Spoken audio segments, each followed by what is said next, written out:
మన VVIT university absolute discipline, absolute education. ఆ రోజుల్లో మీరు చేసిన డాన్సులు ఒకదాన్ని మించి ఒకటి, అసలు ఎంత లాంగ్ జర్నీ మీది? అది ఇప్పుడు అనుకుంటుంటే అదంతా నేనే చేశానా, నేను అంత హార్డ్ వర్క్ చేశానా అని నాకు ఇప్పుడు ఫీలింగ్ వస్తుంది అనమాట. అంటే అప్పట్లో ఆ ఏజ్ మనకు పైకి రావాలనే తపన, ఒక ఇది ఉంటుంది మనకి, అంటే మన ఎనర్జీ. అందులో మాకేంటంటే సినిమా అంటే నాకు చాలా పిచ్చి. చిన్నప్పటి నుంచి కూడా సినిమా సినిమా సినిమా, నా జీవితం అంతా సినిమా లైఫే అయిపోయింది. ఇన్ని వందల సినిమాల్లో ఎప్పటికీ మీకు మనసులో మిగిలిపోయి నా ఫేవరెట్ సినిమా అనిపించే సినిమా ఒక్క సినిమాని? ఎందుకంటే ఏ హీరోనే వదలలేదు నేను, టాప్ హీరోస్. అసలు మీకు సరిసాటి అప్పుడు ఆ రోజుల్లో ఎక్కువగా కాంతారావు గారి సినిమాలు పడేవి. నా హీరో కత్తి కాంతారావు గారు, ఇప్పటికే ఆయన గురించి పెద్ద పేరు. ఆయన తర్వాత మిగతా నేను ఎన్టీ రామారావు గారు, నాగేశ్వరరావు గారు, శోభన్ బాబు గారు, కృష్ణ, హర్నాథ్, అందరు మేడ మీద మేడ ఎక్కువ నాగేశ్వరరావు గారిని చూసాను. అదే నాగేశ్వరరావు గారు, మేము వచ్చి బకెట్తో నీళ్ళు వేస్తూ ఉంటాం అనమాట. అమ్మ ఎప్పుడు ప్రేమలో పడలేదా మీరు? ఇంత అందగాళ్ళు చుట్టూ, మీరు ఒక అందగత్తే. ఒకటి ఫీలింగ్సే లేవంటే నమ్మను నేను. ప్రతి మనిషికి, ఆడ కానీ మగ కానీ, ఒక ఏజ్లో వాళ్ళకి మనసు ఉంటుంది, ఇష్టాలు ఉంటాయి. ఒకరిని చూస్తే అంటే ఇంత టెక్నాలజీ కూడా లేదు, మీ సహజమైన అందమే కెమెరా మీద కనిపించేది కదా. ఇప్పుడంతా AI కరెక్షన్స్, అన్ని రకరకాలు. ఇప్పుడు ఏముందమ్మా, వచ్చేసాయి. ప్లేబ్యాక్ సింగర్స్కి పాట ఫుల్ సాంగ్ ఒకే షాట్లో పాడాలి, కొద్ది తప్పు వచ్చిందంటే మళ్ళీ. మీ మేకప్లో కూడా చాలా అందమైన రాజకుమార్తెకి సంబంధించిన లిప్ లైనర్ చాలా పర్ఫెక్ట్గా వేసుకునేవారు. అది మీరేనా మేకప్ మ్యాన్ సజెస్ట్ చేసి మీరు? అప్పట్లో మాకు ఫేషియల్ లేదు, ఐబ్రోస్ థ్రెడ్డింగ్ లేదు, లేదా ఒక బ్లేడ్ పెట్టుకొని ఆ మేకప్ మ్యాన్ కట్ చేసేవాడు ఐబ్రోస్. ఎందుకు అప్పట్లో లేదా అసలు? లేవమ్మా. మరి ఎలాగా అన్నం తినేసేవారా సెట్లో? ఏమన్నా డిఫరెంట్గా తినేవారా? అన్నం అంటే మనకి టైట్ డ్రెస్లు వేసేస్తాం. అది కాంతారావు గారిని ఇస్తాము, జగయ్య గారు క్యారెక్టర్, ఆయనతో షార్ట్లు ఉన్నాయి కదా, అవి రీషూట్ చేయాలి.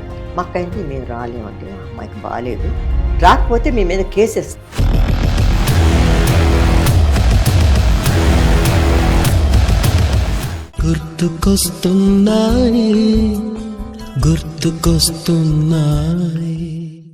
అందరికీ నమస్కారం. సుమన్ టీవీ లెజెండరీ రాజశ్రీ గారు, వారితో మాట్లాడడం చాలా అదృష్టంగా భావిస్తూ, రాజశ్రీ గారు చెన్నై వచ్చాం మీకోసం.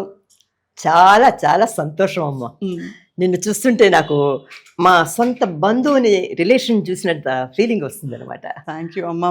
మీరు more not just as a beautiful actress, కానీ అంటే ఆ రోజుల్లో మీరు చేసిన డాన్సులు ఒకదాన్ని మించి ఒకటి, అసలు ఎంత లాంగ్ జర్నీ మీది?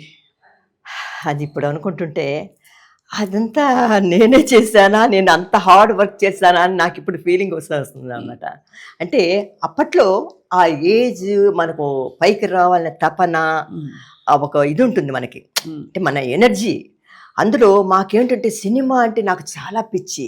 చిన్నప్పటి నుంచి కూడా సినిమా సినిమా సినిమా, నా జీవితం అంతా సినిమా లైఫే అయిపోయింది. తర్వాత సెకండ్ హాఫ్ వేరే లైఫ్ మారిపోయింది, కట్ ఆఫ్ అయిపోయింది అనమాట.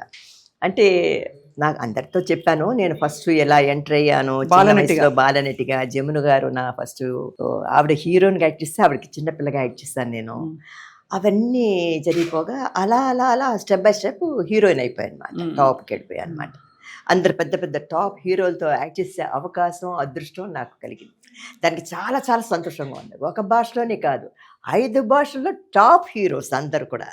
ఎందుకంటే మాకంటే చాలా సీనియర్స్. మేము కళల కన్నా, మేము స్కూల్ డేస్లో చదువుకుంటున్నప్పుడు పెద్ద పెద్ద టాప్ హీరోస్, అంటే ఎన్టీ రామారావు గారు, నాగేశ్వరరావు గారు అంటే చాలా పెద్ద టాప్ హీరోస్ కదా. ఇక్కడ ఎంజీఆర్ వాళ్ళు యాక్ట్ చేసినప్పుడు ఇక్కడ ఎంజీఆర్ గారు, శివాజీ గారు, అదేలాగా కన్నడంలో రాజ్ కుమార్ గారు, ఉదయ్ కుమార్ గారు, మలయాళంలో సత్యన్ నజీరు, హిందీలో శశి కపూర్, అంటే రాజ్ కపూర్ బ్రదర్తో యాక్ట్ చేస్తాను. అశోక్ కుమార్ గారు బ్రదరు కిషోర్ కుమార్ యాక్ట్ చేస్తాను అనమాట. అలాగే ఆ జనరేషన్లో యాక్ట్ చేస్తాను. అన్ని భాషల్లో హాయిగా యాక్ట్ చేసినంత వరకు చక్కగా యాక్ట్ చేసి రిటైర్డ్ అయిపోయాను. ఇప్పుడు అదొక లైఫ్, ఇదొక లైఫ్, ఏ లైఫ్కి అదే సంతోషంగా మనం హాయిగా ఆనందించాలంతే. నాకు ఇష్టమైనవి అంటే మధ్య మధ్యలో నేను మీకు ఇష్టమైన విషయాల గురించి అడుగుతుంటాను. ఇన్ని వందల సినిమాల్లో ఎప్పటికీ మీకు మనసులో మిగిలిపోయి నా ఫేవరెట్ సినిమా అనిపించే సినిమా ఒక్క సినిమాని, ఏ భాష అయినా పర్వాలేదు. ఫేవరెట్ సినిమా అంటే ఏం చెప్పను, నాకు అన్నీ ఇదే మా అందరు హీరోలతో యాక్ట్ చేయటమే అది నా ఒక సంతోషం, ఆనందం. ఎందుకంటే ఏ హీరోని వదలలేదు నేను, టాప్ హీరోస్. అసలు మీకు సరిసాటి అప్పుడు ఆ రోజుల్లో ఎక్కువగా కాంతారావు గారి సినిమాలు పడేవి. కాంతారావు గారు ఫస్ట్ నేను మూవ్ చేసిన నా హీరో కాంతారావు గారు, కత్తి కాంతారావు గారు. ఇప్పటికే ఆయన గురించి పెద్ద పేరు. ఆయన తర్వాత మిగతా నేను ఎన్టీ రామారావు గారు, నాగేశ్వరరావు గారు, శోభన్ బాబు గారు, కృష్ణ, హర్నాథ్, అందరితో యాక్ట్ చేస్తాను అనమాట. సో అయితే ఒక సినిమా చెప్పలేరు మీరు. ఒక్కటి నేను ఎలా చెప్తామా, ఇన్ని పోనీ ఒక సినిమాలు రెండో యాక్ట్ మూడో చేసి. చెప్పండి. ఎందుకంటే ఇప్పుడు నేను పాటలు పాడితే నాకు ఇష్టమైన పాటలు, నాకు ఇష్టమైన ఇంటర్వ్యూలు అలా ఉండొచ్చు. అలా మీకు అలా చెప్పాలంటే తమిళ్లో Kadhalikka Neramillai yes first beautiful heroine movie, colour movie, ఇష్టమైన కలర్ మూవీ. మలయాళంలో భార్య ఫస్ట్ మూవీ, మంచి హిట్ అయిన మూవీ, 100 Days. భార్య అని పేరు పెట్టారా మలయాళంలో? భార్య మలయాళంలో భార్య అంటే కొద్ది సాంస్క్రిట్ అది మనకి చేరుతుంది కదా, భార్య. దాంట్లో ఫస్ట్ నేను యాక్ట్ చేసిన పిక్చర్ 100 Days పిక్చర్. అది కూడా తర్వాత కన్నడంలో వచ్చి మిస్టర్ రాజ్ కుమార్. అది రాజ్ కుమార్ గారి పేరు, ఆయనతోనే యాక్ట్ చేశాను నేను ఆ పిక్చర్లో. హిందీలో ప్యార్ కియేజా. తెలుగు చెప్పాను కదా, ప్రేమించి చూడు, తోటలో పిల్ల కోట్లో రాని నా ఫస్ట్ మూవీ. అది కాంతారావు గారితో. అవును, అది నాకు చాలా ఇష్టం. ఏంటా పాట? మేడ మీద మేడ కట్టి అది ప్రేమించి చూడు, మాడి మేల మాడి కట్టి కోడి కోడి చేత స్టెప్పులు ఉన్నాయి అందులో. అందులో ఎక్కువ నాగేశ్వరరావు గారిని చూసాను. అది నాగేశ్వరరావు గారు మేము వచ్చి బకెట్తో నీళ్ళు వేస్తూ ఉంటాం అనమాట. ఈ మధ్య నా కొడుకు ఏం చేశాడు, ఆలియర్ డ్యామ్ పక్కన వచ్చి ఒక ఆశ్రమం ఉంది, అక్కడికి వెళ్తామనేసి వెళ్తున్నప్పుడు ఆలియర్ డ్యామ్ దాడుతున్నప్పుడు మన కాదలిక నేరంలో బిల్డింగ్ ఉంది కదా, చాలా ఫేమస్ బిల్డింగ్ అమ్మా. అది నేను తమిళ్, తెలుగు, హిందీలో అదే చోట యాక్ట్ చేశాను అనమాట. అక్కడే నెలల కొద్ది స్టే చేసి ఆ 3 లాంగ్వేజ్లు అక్కడే తీశారు. ఇప్పటికి చాలా బాగుంది ఆ బిల్డింగ్, ఆ లొకేషన్. అబ్బా ఎంత బాగుంటుందో, వాటర్ ఫాల్స్ అవన్నీ, చాలా కొండలు గిండలు, చాలా బాగుంటుంది ఆ లొకేషన్. ఆలియర్ డ్యామ్ అని పొల్లాచి దగ్గర అన్నమాట. మా కొడుకు ఏం చేశాడు, కార్లో పెడుతూ అమ్మ ఆలియర్ డ్యామ్ అంటే ఇప్పుడు వచ్చి గవర్నమెంట్ అంతా గేటు లోపలికి అలవ చేయటం లేదంట. ఆఫీస్కి వెళ్ళి మా మదర్ ఇక్కడ వర్క్ చేశారు 3 లాంగ్వేజ్ల్లో, నేను ఈ బిల్డింగ్ చూడాలి, నేను వాళ్ళ సన్ని అని చెప్పేసి మా మనవరాళ్ళని తీసుకొని అక్కడికి వెళ్ళాడు. వెళ్ళి ఆ బాల్కనీలో వచ్చి నేను కాంచనా నిలబడి నీళ్ళు వేస్తాం కదా నాగేశ్వరరావు గారు, దాంట్లో అక్కడ 2 పిల్లల్ని నిలబెట్టి, ఒక అమ్మాయి 9 years, ఒక అమ్మాయి 7 years అనమాట, మా మనవరాలు నిలబెట్టి వాటర్ బాటిల్ ఇచ్చి నా కొడుకు కింద నిలబెట్టి నీళ్ళు పోయినరా పైనుంచి అన్నాడు. ఎందుకంటే బకెట్తో నీళ్ళు పోస్తాం కదా, ఆ సీను చేసి ఫోటోలన్నీ తీసి నాకు పంపించాను అనమాట. చాలా మంచి లొకేషను, చాలా బాగా ఎంజాయ్ చేసాం అక్కడ. నాగేశ్వరరావు గారు కూడా ఊరుకునేవారు కాదు. షూటింగ్ వచ్చి ఇండోర్లో అక్కడ చేస్తే సెట్లు ఉంటాయి, వర్క్ చేస్తాం. మార్నింగ్ 9 to 5 కానీ 9 to 9 కానీ వర్క్ చేసి ఇంటికి వెళ్ళిపోతాం. నైట్ అక్కడ స్టే చేయం కదా, ఇంటికి వెళ్ళిపోతాం. అదే అవుట్డోర్ అంటే అదే బిల్డింగ్లో అందరం ఒక్కొక్క రూమ్లో స్టే చేస్తాం. మార్నింగ్ లేచి ఎవరు ముందుకు వెళ్తే, ఎవరికి షార్ట్ ముందు వస్తే వాళ్ళు మేకప్ చేసుకొని అక్కడే డ్రెస్సులు అంతా. మేకప్ రూమ్ ఉండేదా మీకు? రూమ్కి వచ్చి మేకప్ చేసేవారా? ఎట్లా అక్కడ అవుట్డోర్లో అలా కాదు, మేకప్ మ్యాన్ ఇక్కడి నుంచి తీసుకోండి, పర్మనెంట్ మేకప్ మ్యాన్ శ్రీధర్ గారు, శివరామ్ అని వచ్చాడు. మేకప్ ఒక రూమ్ అరేంజ్ చేసుకొని ఉంటారనమాట. నేను కానీ, కాంచన కానీ, నాగేశ్వరరావు గారు కానీ, చలం కానీ, రేలంగ్ గారు కానీ, అందరం తెలుగులో చెప్తున్నాను. అందరూ అక్కడికి వెళ్ళటం, ఎవరి సీన్ ఉంటే వాళ్ళకి ముందు మేకప్ చేయటం, ఒకరు హెయిర్ డ్రెస్ చేసుకోవటం, అలాగనమాట. సాయంత్రం అయిపోయిన తర్వాత షూటింగ్ ప్యాకప్ కదా, సన్లైట్ ఉంటేనే మనకి వర్క్ చేస్తాం. సన్లైట్ లేనప్పుడు ఇంటికి వచ్చేసి మేకప్ అంతా తీసి హాయిగా రిలాక్స్ అయిపోయి కాఫీ టిఫిన్లు తింటూ, తర్వాత నైట్ ఏం చేసేవాడంటే బాగా భోజనం చేసి, మాకంతా ఏముంది భోజనం చేసేవాడంటే మళ్ళీ మార్నింగ్ షూటింగ్ ఉంటుంది కదా, అవును, పడుకొని నిద్రపోదాను. పడుకుంటే నాగేశ్వరరావు గారు అంటారు, పిల్లలు ఒక్కొక్క రూమ్కి వచ్చి తట్టేవాడనమాట, లగండి అండి. ఏమిటండి రాత్రి ఒక అంటే 8:30, 9కి ఏంటి భోంచేస్తారా అనేవాడు. భోంచేస్తామండి, అయిపోయిందండి. అయితే రండి అన్నాడు. ఎక్కడికండి అన్నా. వాకింగ్ అన్నాడు. అదేమిటండి వాకింగ్ ఇప్పుడా, రాత్రి మీద? ఎక్కడ దాకా అన్నాను. ఏముందమ్మా, ఈ బిల్డింగ్ ఒకసారి 2 సార్లు తిరిగి వచ్చేస్తే వాకింగ్ అన్నాడు. అయ్యో ఈయనేట్రా బాబు, తిన్న తర్వాత ఏమో వాకింగ్ పిలుస్తున్నారు ఈయన అనుకున్నా. కానీ సీనియర్ మళ్ళీ ఏం చెప్పలేదు. ఆయన కొంచెం సరదాగా ఉంటారు.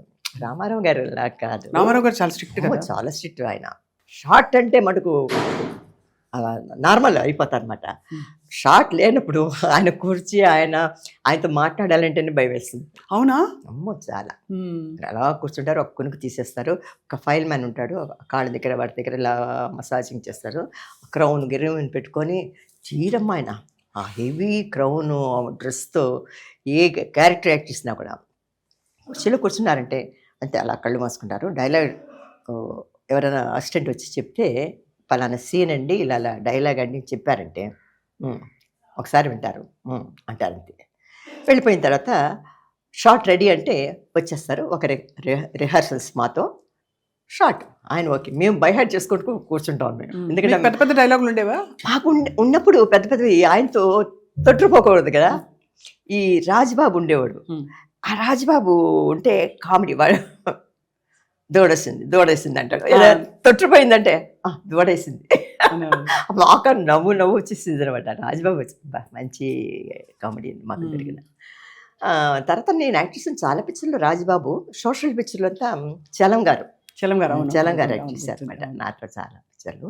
ఆయనతో ఒక పిక్చర్లో హీరోయిన్గా కూడా యాక్ట్ చేశాను నేను, పట్టిందల్లా బంగారం అని. ఎవరు? రాజబాబు గారితో కాదు, చలం గారితో. హీరో అమ్మా ఆయన. అవును తెలుసు కదా చలం గారు. చలం గారు హీరో. ఆయన చాలా పిక్చర్లు చేసి తర్వాత కామెడీని అయిపోయాడు, కానీ ఆయన క్యారెక్టర్ మార్చుకున్నారు ఆయన. అలాగా జరిగేది అనమాట.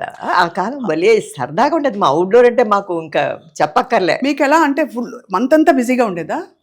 అమ్మా ఒక టైంలో అయితే పీక్ కదా. నా సంగతి చెప్పాలంటే అంటే అదృష్టంగా భావిస్తాను నేను. చిన్నప్పటి నుంచి స్టార్ట్ చేసిన దగ్గర నుంచి రిటైర్డ్ అయ్యేది ఒక గ్యాప్ ఎక్కువ ఉండేది కాదు. పండగలు వచ్చినా ఏం వచ్చినా కూడా నా రూట్ అలా పెడుతూనే ఉండే. షూటింగ్ పొద్దున్న మధ్యాహ్నం రాత్రి బాగా టైర్డ్ అయిపోయేదాన్ని. నైట్ అంతా వర్క్ చేస్తే కొంతమంది ప్రొడ్యూసర్స్ ఒప్పుకునేవారు కాదు. సాంగ్ ఫ్రెష్గా ఉండాలి కదా, మొహంతా డోకిపోయింది, క్లోజప్లు తీయం అని చెప్పి అప్పట్లో చాలా ఇదనమాట. అంటే ఇంత టెక్నాలజీ కూడా లేదు, మీ సహజమైన అందమే కెమెరా మీద కనిపించేది కదా. ఇప్పుడంతా ఏఐ కరెక్షన్స్ అన్ని రకరకాలు. ఇప్పుడు ఏముందమ్మా, వచ్చేసాయి. కొద్దిగా డైలాగ్ మిస్టేక్ వచ్చిందంటే అలా కంటిన్యూ చేసి అక్కడ కట్ చేసేస్తారు.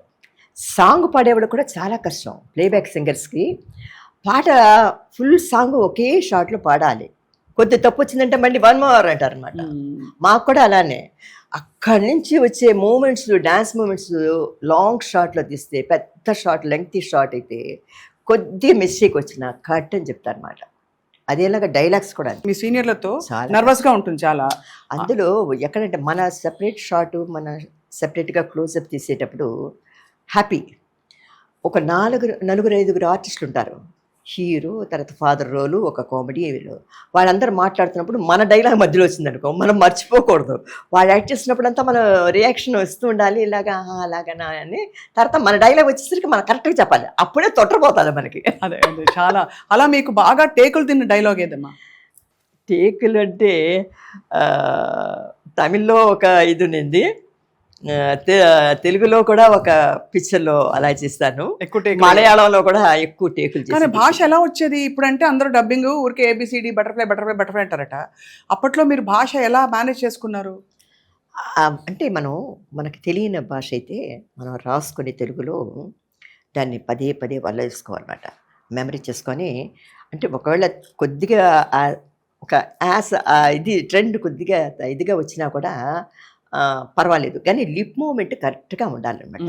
ఆ లిప్ మూమెంట్ గమనిస్తారు. సాంగ్స్లో కూడా అంతే, మనం లిప్ మూమెంట్ కరెక్ట్గా పాటకి ఇవ్వాలన్నమాట. లేకపోతే ఒప్పుకునేవారు కాదు, కట్ అనేవారు అనమాట. మీ మేకప్లో కూడా ప్రత్యేకంగా ఒక చాలా అందమైన రాజకుమార్తెకి సంబంధించిన మీ లిప్ లైనర్ చాలా పర్ఫెక్ట్గా వేసుకునేవారు. అది మీరేనా మేకప్ మ్యాన్ సజెస్ట్ చేసి మీకు అర్థమైంది అనుకుంటా నేను చెప్పింది.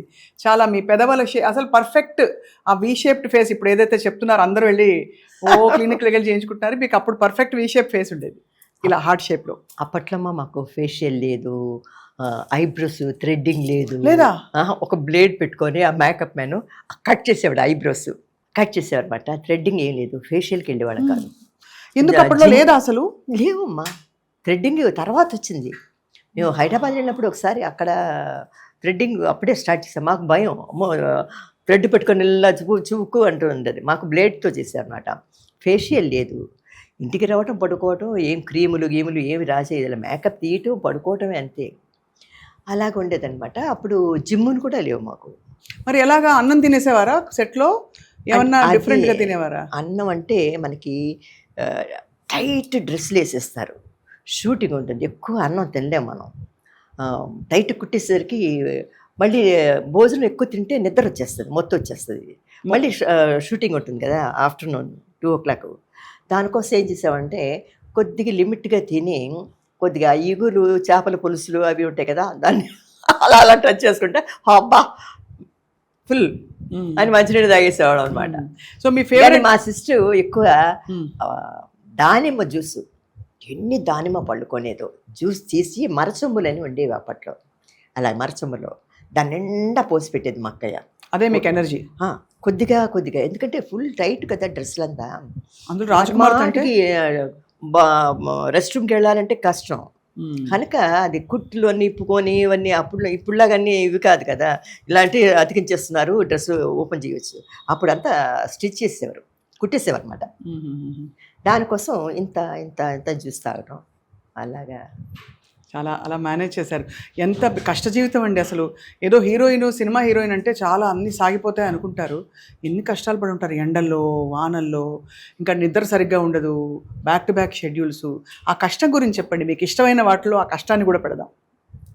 కష్టం అంటే అమ్మా, మాకు ఇక్కడి నుంచి గబుక్కొని నా పరిస్థితి ఏంటంటే ఒక చోట నిలకడైన ఇది కాదు నాది. అక్కడికి ఇక్కడికి పరుగులెత్తటం అనమాట. ఇక్కడి నుంచి బెంగళూరుకి వెళ్ళిపోవాలి, బెంగళూరు ఫ్లైట్లో వెళ్ళి అక్కడి నుంచి కారులో మైసూర్కి వెళ్ళాలి, మైసూర్కి కార్లో ఫ్లైట్ లేదు. అదేలాగా కేరళకి వచ్చి ఫ్లైట్లో అలపికి వాటికి వెళ్ళి అక్కడి నుంచి కార్ జర్నీ చేయటం. తర్వాత బాంబే వచ్చి అప్పుడు డెకోటా అని ఒక ఫ్లైట్ ఉండేది, డగ డగ డగ డగ డగ అని ఆడుతుంది అప్పట్లో. అది దాని పేరే డకోటా. డెకోటా అదేంటి, ఆ ఫ్లైట్ ఎక్కితే చెవులన్నీ కయ్యని నొప్పులు వచ్చేసాయి అనమాట, అంత నొప్పులు వచ్చేస్తాయి. అప్పట్లో ఫ్లైటు ఎంత కాటన్ పెట్టుకున్నా కూడా వచ్చేస్తుంది అనమాట. అది ఇక్కడి నుంచి పూనాకి వెళ్ళే, పూనా నుంచి మళ్ళీ ఇంకొక ఫ్లైట్లో బాంబేకి వెళ్ళాలన్నమాట. ఇవన్నీ వెళ్ళేసరికి బాగా టైర్డ్ అయిపోతాం. ఇక్కడ షూటింగ్ ఫినిష్ చేసుకొని ప్యాకప్ చేసుకొని కాపాకప్పని మొహం కడుక్కొని డ్రెస్ మార్చుకొని చీర కట్టుకొని పరుగులెత్తటం అనమాట. అప్పుడు అక్కడికి వెళ్ళిన వెంటనే షూటింగ్, ఆ షూటింగ్ బాంబేలో అనేసరికి అందరూ నార్త్ ఇండియన్స్ ఉంటారు. ఆ మేకప్లు వేరే, ఆ గెటప్ వేరే, ఆ డాన్స్ మూమెంట్స్ కొద్దిగా వేరే టైప్లో ఉంటాయి. నువ్వు గమనించవా లేదు? అవునవును. మనకి వాళ్ళకి చాలా తేడా ఉంది. అవునవును. ఆ యాక్టింగ్లో కానీ వాళ్ళ కొద్ది ఈజ్ ఒక టైప్లో ఉంటుంది. అవన్నీ ఆ టైప్కి మనం మారాలంటే కొద్ది టైం పడుతుంది. వెళ్ళిన వెంటనే టైర్డ్ అయిపోతాం. కలర్ పిక్చర్, అన్ని కలర్ పిక్చర్లు హిందీలో అంతా బాంబే. చాలా కష్టపడాలి. ఒక్కొక్కసారి అనిపించేది, పండగకి వచ్చి మా సిస్టర్ వాళ్ళు పండగ అంటే అన్ని కొత్త బట్టలు పట్టు చీరలు కాదు. నేనెక్కడ, మనకు పట్టు చీర ఇంట్లో చీర కట్టే టైమే లేదనమాట. అంతా నైటీలు వేసుకొని ఉండటమే. షూటింగ్ పెడితే డ్రెస్సులు అవి వాళ్ళు ఇచ్చిన డ్రెస్సులు, చీరలు కూడా అంతే. అందరూ మా ఇంట్లో మా అక్కయ్య కోడళ్ళు ఇద్దరు నా ఏజ్ గ్రూప్ అనమాట, మంచి మంచి పట్టు చీరలు కట్టుకునేవారు. వాళ్ళని చూసేదాన్ని, నాకు పెద్ద ఇంట్రెస్ట్ ఉండేది. ఇవన్నీ మనం కట్టేసిన వేసిన వాళ్ళు అంతే కదా, కట్టుకోపడ్డం అంటే అబ్బా ఇది ఎవరు కట్టుకుంటారు, నైటీతోనే ఉంటే శుభ్రం అనిపించేది.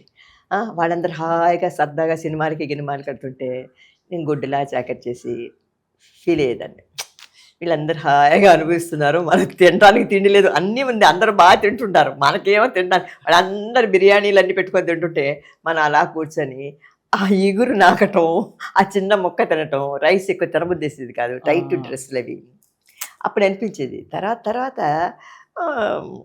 కొద్దిగా రిలాక్స్ అయినప్పుడు కొద్దిగా ఫ్రీగా, అంటే సోషల్ పిక్చర్ అయితే కొద్దిగా బాగా తింటాం. ఈ ఫోక్లర్ పిక్చర్లు ఎక్కువ యాక్ట్ చేయడం వల్ల, టైట్ డ్రెస్సుల వల్ల ఎక్కువ భోజనం చేయలేము. మీ ఫేవరెట్ ఫుడ్ ఏంటి? మీకు ఇష్టమైన ఫుడ్ అసలు ఎప్పుడు అందరికీ ఒక్కొక్కటి ఇష్టం ఉంటుంది. బిర్యానీ కరెక్ట్గా, మటన్ బిర్యానీ. మటన్ బిర్యానీ ఇష్టమా? ఎక్కడ తింటారమ్మా మటన్ బిర్యానీ? అప్పుడే అంటే మీరు సినిమా నుంచి విరమణ అన్నాక Buhari famous mutton biryani, mutton samosa చిన్నవి. అది ఏంటంటే ఆ కాలంలో ఒక్కసారి మాకు షూటింగ్లు క్యాన్సిల్ అయినా ఏదైనా మా మదరు, మా అక్కయ్య మనవరాళ్ళు అందరూ కలిసి బీచ్కి వెళ్ళిపోయేవాళ్ళం అనమాట. అప్పుడు బీచ్ కాముగా ఉండేది ఇక్కడ మెడ్రాస్లో. ఒక పెద్ద చెంకాణ తీసుకొని పోయి వేసుకొని కొన్ని చైర్స్ వేసుకొని పిల్లలు చంటి పిల్లలు మా అక్కయ్య మనవరాళ్ళు వాళ్ళని ఏదో దీంట్లో తిప్పుతూ ఉంటారు పనోళ్ళు. అక్కడ కూర్చొని ఎన్ని సోమసాలు పెట్టుకొని అందరం ప్లేట్లో అందరు మా మదరు మా సిస్టర్ మా అక్కయ్య కోడళ్ళు అందరం కలిసి బాగా సోమసాలు తింటూ పీచ్ మల్బా అని అమ్మేవారు అక్కడ. భలే ఉండేది. పీచ్ మిఠాయి, పీచ్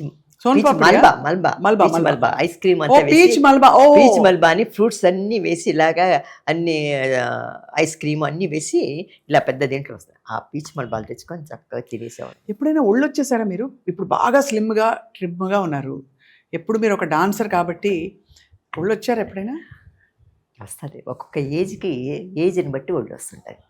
అంటే నేను చిన్నప్పుడు చాలా సన్నగా ఉండేదాన్ని. మా అక్కయ్య కొడుకులు వాళ్ళందరూ బొజ్జుగా ఉండేవారు. నాగుల చవితి యాక్ట్ చేసేటప్పుడు చిన్నపిల్లని ఇదిగా ఉన్నాను. నాగుల చవితి యాక్ట్ చేస్తాను, తర్వాత భక్త రామదేవ్ యాక్ట్ చేస్తాను. అలా చేసినప్పుడు భక్త కుచేల అని ఒక పిక్చర్ యాక్ట్ చేశాను. కన్నాంబ గారు కూతురుగా అనమాట. సిఎస్ఆర్ ఆంజనేయులు గారు చాలా పెద్ద ఆయన కూతురులో ఒక పెద్ద కూతురుగా యాక్ట్ చేశాను అనమాట. చేస్తున్నప్పుడు పిక్చర్ జరుగుతూ ఉంది. ఒక షార్ట్లో ఏమైపోయిందంటే నైట్ షూటింగ్ అప్పుడు నాకు హై ఫీవర్ వచ్చేసింది అనమాట. అందరం కింద పడుకున్నాం చేపలు వేసుకొని. కన్నమ్మ గారు నా పక్కన ఉంటారు. అందరు పిల్లలు ఒక్కొక్కరు కుచేరుడు పిల్లలంటే చెప్పాలి, అందరు లైన్గా పడుకున్నాం అనమాట. అప్పుడు కన్నమ్మ గారు నా మీద ఆవిడ నాకు చాలా ఇష్టం, మా మదర్ లాగా అనమాట. చెయ్యి వేసి ఏమిటి కుసుమా నీ ఒళ్ళు కాలిపోతుంది అన్నారు. అనండి. అయ్యో హై ఫీవర్గా ఉందని చెప్పేసి డైరెక్టర్ని ప్రొడ్యూసర్ని పిలిచి షార్ట్ కట్ చేయండి, అమ్మాయికి చాలా హై ఫీవర్గా ఉంది, డాక్టర్ని తీసుకొని రండి అని చెప్పి నన్ను వచ్చేసి నాకు అప్పుడు టైఫాయిడ్ వచ్చిందనమాట. చిన్నప్పుడు వచ్చినప్పుడు ఆ టైఫాయిడ్ అప్పుడు నేను యాక్ట్ చేయలేక ఇంట్లోనే ఉన్నాను. అప్పుడు ఏమైపోయిందంటే సన్నగా అయిపోయాను. ఆ టైఫాయిడ్ రాకముందు modern AIDS picture MEV pictures అని సేలంలో ఉందన్నమాట. ఆ సేలంలో ఆయన చాలా స్ట్రిక్ట్ ప్రొడ్యూసర్. ఆయన చాలా స్ట్రిక్ట్ అంటే అంత ఇది. వాళ్ళ అబ్బాయి సుందరం అని ఫారినర్ అమ్మాయిని కూడా పెళ్లి చేసుకున్నాడు. ఆ సెట్లో ఎవ్వరికి ఒక కుర్చీ వేయరమ్మా. ఆయన ప్రొడ్యూసర్ ఆయన, డైరెక్టర్ ఆయన అనమాట. ఆయనకి మటుకే ఒక కుర్చీ ఉంటుంది. మేము బయట కూర్చుంటాం సెట్ బయట. ఎవరు షాట్ ఉంటే వాళ్ళు రావాలి లోపలికి. మన డైలాగ్ అని వచ్చేసిన తర్వాత లైటింగ్ అంతా చూస్తారు. చూసిన తర్వాత మైక్ పైన ఉంటాయి కదా అప్పట్లో, గట్టిగా మాట్లాడాలి చేయాలి. నాకు ఫస్ట్ అందులో ఆ పిక్చర్లో అపూర్వ చింతామణి, సహస్ర చిరచేద అపూర్వ చింతామణి అని ఒక పిక్చర్ వచ్చింది, తెలుసు కదా? అవునవునవును, గుర్తుంది. అవును. అందులో ఫస్ట్ ఏం చేశారంటే జగ్గయ్య గారు యాక్ట్ చేశారు ఆ క్యారెక్టర్ హీరో. నాది అప్పుడు నేను టీనేజ్ అనమాట, ఒక 14-15 ఇయర్స్ ఉంటాయి. మంచి బుగ్గలతో బాగుండేదాన్ని. ఆ సాంగ్ అయిపోయింది. సాంగ్ సెపరేట్ సాంగ్ నాది. ఆ సాంగ్ అయిన తర్వాత హీరో వస్తాడనమాట. వచ్చినప్పుడు హీరోతో మాట్లాడుతుంది. హీరో చెప్తాడు ఏదో చెప్తే, గురువు ఎక్కడున్నాడు ఏమిటి అని ఏదో అనేసి కోపం వచ్చేస్తుంది అనమాట అతని గురువు గురించి. ఇతన్ని జైల్లో ఏంటి అని పెద్ద ఇదిగా చెప్పాలన్నమాట. చెప్పి అలాంటి క్యారెక్టర్ అనమాట నాది. అందాలున్నవి కన్నులలో అల్లరి చేశాను అన్న సాంగ్ అయిపోయింది, షూటింగ్ అయిపోయింది, నా క్యారెక్టర్ అయిపోయింది. ఈ తర్వాత ఈ కుచేటప్పుడు నాకు మంచి టైఫాయిడ్, సన్న, అప్పుడు బొజ్జుగా ఉన్నదాన్ని ఇలా అయిపోయాను, సగం అయిపోయాను. టైఫాయిడ్ అంటే తెలుసు కదా, సన్నగా అయిపోయాను అనమాట. ఫీవర్ అది తగ్గింది కానీ వీక్నెస్ చాలా ఉందన్నమాట. చెవులు అన్నీ మందంగా ఉంది. అప్పుడు మోడర్న్ ఎయిడ్స్ నుంచి ఫోన్ వచ్చింది, రీటేక్ చేస్తున్నాము, మీరు రావాలి షూటింగ్కి. అప్పుడు అప్పుడంతే ట్రైన్లోనే కదా వెళ్ళాలి జర్నీ. మా సిస్టర్ అంది, అదేంటి మా క్యారెక్టర్ అయిపోయింది కదా మళ్ళీ అంటే, లేదు రీషూట్ చేస్తున్నాము, జగ్గయ్య గారి బదులు కాంతారావు గారిని వేసాము. ఎందుకు అలాగా? వాళ్ళకి ఏదో ప్రాబ్లమ్స్ వచ్చి కాంతారావు గారి బదులు కాంతారావు గారిని ఇస్తాము, జగ్గయ్య గారు క్యారెక్టర్, ఆయనతో షార్ట్లు ఉన్నాయి కదా అవి రీషూట్ చేయాలన్నారు. మా అక్క ఏంటి, మేము రాలేమంటే మా అమ్మాయికి బాగాలేదు, రాకపోతే మీ మీద కేసేస్తాం అన్నాడు. అంత రూడ్గా, అంత పెద్ద ప్రొడ్యూసర్లు కదా కొంతమంది, అంత రఫ్గా ఉంటారు కొంతమంది. రాకపోతే కేసేస్తాం, వచ్చి కావాలి, వర్క్ చేయాలి. అతను పెద్ద హీరోలను కూడా చాలా చేసిన సందర్భాలు ఉన్నాయి. ఓహో, ఎవరు ఆ ప్రొడ్యూసర్ అని? అదే మోడర్న్ ఆయన అసలు ఆయన సుందరం కొడుకు. ఇప్పుడు తర్వాత అంతకుముందు ఆయన ఉండే. అయ్యో, అంత బెదిరించారు. రావాలి అన్నారు. అంటే రావండి, రాకపోతే ఇదండి చచ్చినట్లు పొలోమని అవస్థ పడుకుంటూ నీరసంగా వెళ్ళాం. వాళ్ళకి ఏంటంటే లేడీస్ మేకప్ రూమ్లోకి జెంట్స్ రాకూడదు, ఒక మేకప్ మ్యాన్ తప్పించి. జెంట్స్ మేకప్ రూమ్లోకి లేడీస్ వెళ్ళకూడదు, అందరూ బయట కూర్చోవాలి. షార్ట్ ఎవరు షార్ట్ ఉంటే వాళ్ళే లోపలికి వెళ్ళాలి, అనవసరంగా ఎవరితో ఉండేది. రూమ్స్ కూడా అలానే, వాళ్ళు ఇచ్చిన రూమ్లే, హోటల్స్ అంతా ఉండవు. సెపరేట్గా లేడీస్కి సెపరేట్గా జెంట్స్కి ఉంటుంది అనమాట. విల్లన్ కానీ కామెడీ కానీ ఎవరైనా సరే. అప్పుడు కాంతారావు గారు ఆ సాంగ్ చూసి, ఆహా రాజశ్రీ చిన్నపిల్లగా యాక్ట్ చేసింది నాతో సిస్టర్గా, మాంగళ్యం అంతా యాక్ట్ చేశాను కదా, అవునవును. మళ్ళీ ముందే కొద్దిగా పికప్ అవుతుంది అని అనుకున్నాను. నేను సెట్కి వెళ్ళేసరికి ఆయన నీరసించిపోయాడు నన్ను చూసి. ఏంటి ఇలా మళ్ళీ బక్క చిక్కిపోయారని? కాదు, బొగ్గలు ఇలా ఉండేవి చిన్నప్పటి నుంచి, లోపలికి వెళ్ళిపోయాయి. ఆ డ్రెస్ సగం అయిపోయింది, డ్రెస్ వేస్తే వదిలైపోయింది. వాడు మళ్ళీ కట్ చేసి నా కోసం కుట్టారనమాట. సన్నగా అయిపోయాను పుల్లలాగా. ఆ హెయిర్ డ్రెస్ అంతా వేస్తే ఏదో ఒక బొమ్మకో మొగడుకో డ్రెస్ వేసినట్లుంది. అంటే టైఫాయిడ్ అంటే అంత లాగేసింది అనమాట. అవునవును, ఆ రోజుల్లో అందులో చాలా కష్టం. మీరు అప్పుడు చూడమ్మా, సెట్లోకి వెళ్ళాను, వెళ్తే ఆ లైటింగ్ అంతా సెటప్ చేశారు, మైకు పైన మైక్ ఉంది. నేనేం ఫోర్స్గా చెప్పాలి కాంతారావు గారితో డైలాగ్. ఏంటి డైలాగ్ గుర్తుందా? లేదు, ఇతన్ని తీసుకొని జైల్లో పడేయండి అని చెప్పాలన్నమాట. జైల్లో పెట్టమని ఏదో పెద్ద డైలాగ్ చెప్పేసి. కాంతారావు గారు ఆయన అడిగేది అడుగుతున్నాడు, నాకు చెవులు వినవాడలేదు. పోనీ ఒళ్ళు బాగా ఉన్న మనిషిని కదా, ఒక కుర్చీ అయినా వేయాలి కదా సెట్లో. కుర్చీ లేదు, ఏం లేదు. నాకు నిలబట్టడానికే నీరసం, నోట్లోంచి మాట రావటం లేదు, వాయిస్ రావటం లేదనమాట. బెదిరించారు. దానికోసం వచ్చాను. నాకు చాలా ఇది కానీ కాంతారావు గారితో అన్నాను. ఆయన బాగా నాకు పరిచయం కదా చిన్నప్పటి నుంచే. అన్నయ్య అన్నయ్య, అప్పుడు అన్నయ్య అనేదాన్ని, అన్నయ్య అన్నయ్య నాకు చెవులకు వినబట్టం లేదు, మీ డైలాగ్ అయిపోయిన వెంటనే ఏదైనా ఒక సైగ చేయండి, నా డైలాగ్ ఒప్ప చెప్పేస్తాను నేను. నాకు ఎప్పుడు మీరు ఆఫ్ చేస్తారో, మీ డైలాగ్ ఎప్పుడు అవుతుందో నాకు తెలియదు కదా అంటే, సరే అమ్మా అన్నారు. కట్ కట్ కట్ అన్నారు. వాయిస్ వినబట్టం లేదు, అది మైక్ ఏమో అంత పైకను ఉంది, నా గొంతుకేమో అసలే, నా గొంతుకు చాలా సాఫ్ట్, అందులో నీరసం, తిండి లేదు ఏమి లేదు. ఆ నీరసంతో రామంటే గట్టిగా అరవమంటే ఎలాగా, ఆరికి కష్టపడి గట్టిగా అరిచి ఈ వదిలిపెడితే చాలు రా బాబు అనుకున్నాను అనమాట. అంత కష్టం అయిపోయింది ఆ షూటింగ్ చేయడం. ఎంత చాలా కష్టాలు పడ్డారు. బట్ ఇంత కష్టపడినందుకు పేరు, గొప్ప నటిగా పేరు, కీర్తి ప్రతిష్టలు, అంటే బాగా ఫేమ్, పాపులారిటీ, అందరిలో ఫ్యాన్స్ అలా మీద పడిపోవడం, మూడోది డబ్బు. ఈ మూడిట్లో మీకు ఏది ఇష్టమైనది? పేరేనా? మంచి నటిగా పేరు తెచ్చుకోవాలని మీకు అందరూ మెచ్చుకుంటుంటే మనకి అదొక ఆర్టిస్ట్కమ్మా.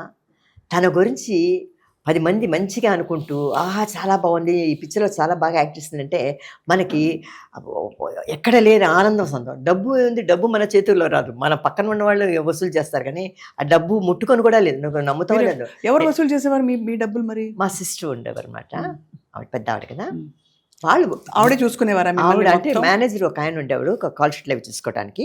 మా సిస్టర్ వచ్చి మాట్లాడటం, పిక్చరు, స్టోరీ అది. మీరే డిమాండ్ చేసేవారు ఒక పాయింట్ అయ్యాక? నాకు అసలు డబ్బు, నీకు నిజంగా చెప్తానమ్మా, ఇప్పుడు దాకా కూడా నాకు అదే భయం, డబ్బు ముట్టుకొని కూడా భయం అనమాట. లెక్క పెట్టలేను, చేయి వణుకుతుంది, డబ్బు చూసి ముట్టుకొని అలవాటు లేదు నాకు. మ్యారేజ్ అయిందా కూడా నాకు అలవాటు లేదు. మా ఆయన చెప్తే, ఎవరైనా బయట నుంచి వచ్చి లెక్క చెప్తే బాగోదని అనేస్తాను. నేను ఒకటి ఇలాగా లెక్క పెడతాను. నాకు డబ్బులు పట్టుకొని అలవాట్లేదు, కానీ నా లైఫ్లో ఒకరి దగ్గర మటుకు చేయి చాపి కింద పెట్టి తీసుకున్నాను. ఒకే ఒక ప్రొడ్యూసర్ దగ్గర డబ్బులు, ఏ డబ్బులు ఎవరి దగ్గర ఇలా చేయి చాచలేదు. అంటే ఇప్పుడు కాదు, అప్పట్లో చెప్తున్నాను. అంటే నేను ప్రతిజ్ఞాపాలన అని మన రామానాయుడు గారు పిక్చర్ యాక్ట్ చేస్తున్నాను. ఆయన ఎలాంటి ఆయన అంటే, ఒక షెడ్యూల్ అయిపోయిన వెంటనే కరెక్ట్గా అమౌంట్ ఇచ్చేస్తాడనమాట. చాలా కరెక్ట్ ఆయన అమౌంట్ ఇవ్వటంలో. ప్రతిజ్ఞాపాలనప్పుడు సగం పిక్చర్ అయిపోయింది.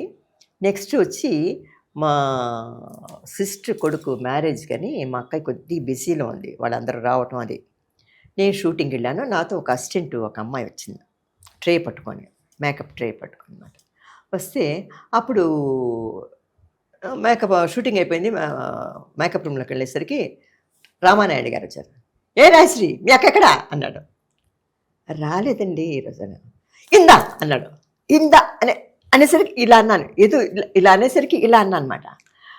డబ్బు పెట్టాడు, డబ్బు చూసేసరికి నాకు వణుకు వచ్చేసింది. డబ్బులు పెట్టాడు, ఏం చేయాలని గబక్కని ఆ మేకప్ అసిస్టెంట్ ఉంటే ఆ ట్రేలో పెట్టేస్తాను అనమాట. ఆ పిల్ల ఒక టవల్ ఏదో కప్పింది ఇచ్చేసింది. తాత ఇంటికి వెళ్ళి అమ్మ అక్క ఇలా రామాయణానికి గారు డబ్బులు ఇచ్చారు ట్రేలో పెట్టి. అదేంటి ట్రేలో పెట్టిస్తావు అని. మరి ఎక్కడ పెట్టినావు నువ్వు లేవు కదా అన్నాడు. అలాగా ఆయన దగ్గర ఫస్ట్ నేను చేయి చాచి తీసుకున్నాను. బట్ అంతకు ముందు పూర్వం మీకు ఎంత ఇస్తున్నారు సినిమాకి, కాల్ షీట్ల లెక్క ఏమి అడిగేవారు కాదు కదమ్మా. అసలు ఏమీ తెలియదు. మరి అవి కూడబెట్టుకున్నారా పోనీ? అంత కూడబెట్టారు. కష్టపడి, ఎందుకంటే ఆ డ్రెస్సులు మీరు వేసుకునే డ్రెస్సులు నేను చెప్పక్కర్లేదు. ఇప్పటి రోజుల్లో అయితే ఎవరు అంత కష్టపడే పరిస్థితులు కూడా లేవు. అంత మీరు బాధపడి అంటే మీ ఒళ్ళుని కష్టపెట్టుకున్నారు కదమ్మా. ఆడపిల్లకి ఎప్పుడు ఎలా ఉంటుంది, అలా రిలాక్స్ అయిపోవాలని కదా. అంటే ఒకటి చెప్తాను స్వప్న, ఆ కాలం మేము చిన్నపిల్లలుగా వచ్చాం. అంటే నేను చెప్పేది ఏంటంటే, మా నాన్నగారు చిన్నప్పుడు 3 years అప్పుడు చనిపోయారు. మా అమ్మది పెద్ద రిచ్ ఫ్యామిలీ, జమీందార్ ఫ్యామిలీ. మా నాన్నగారిది ఒక టైప్ ఆఫ్ ఫ్యామిలీ అనమాట. మా నాన్నగారికి 2 sisters, 1 brother ఉన్నారు. ఆ 2 sisters అజంతా శిల్పాల్లా ఉంటారు.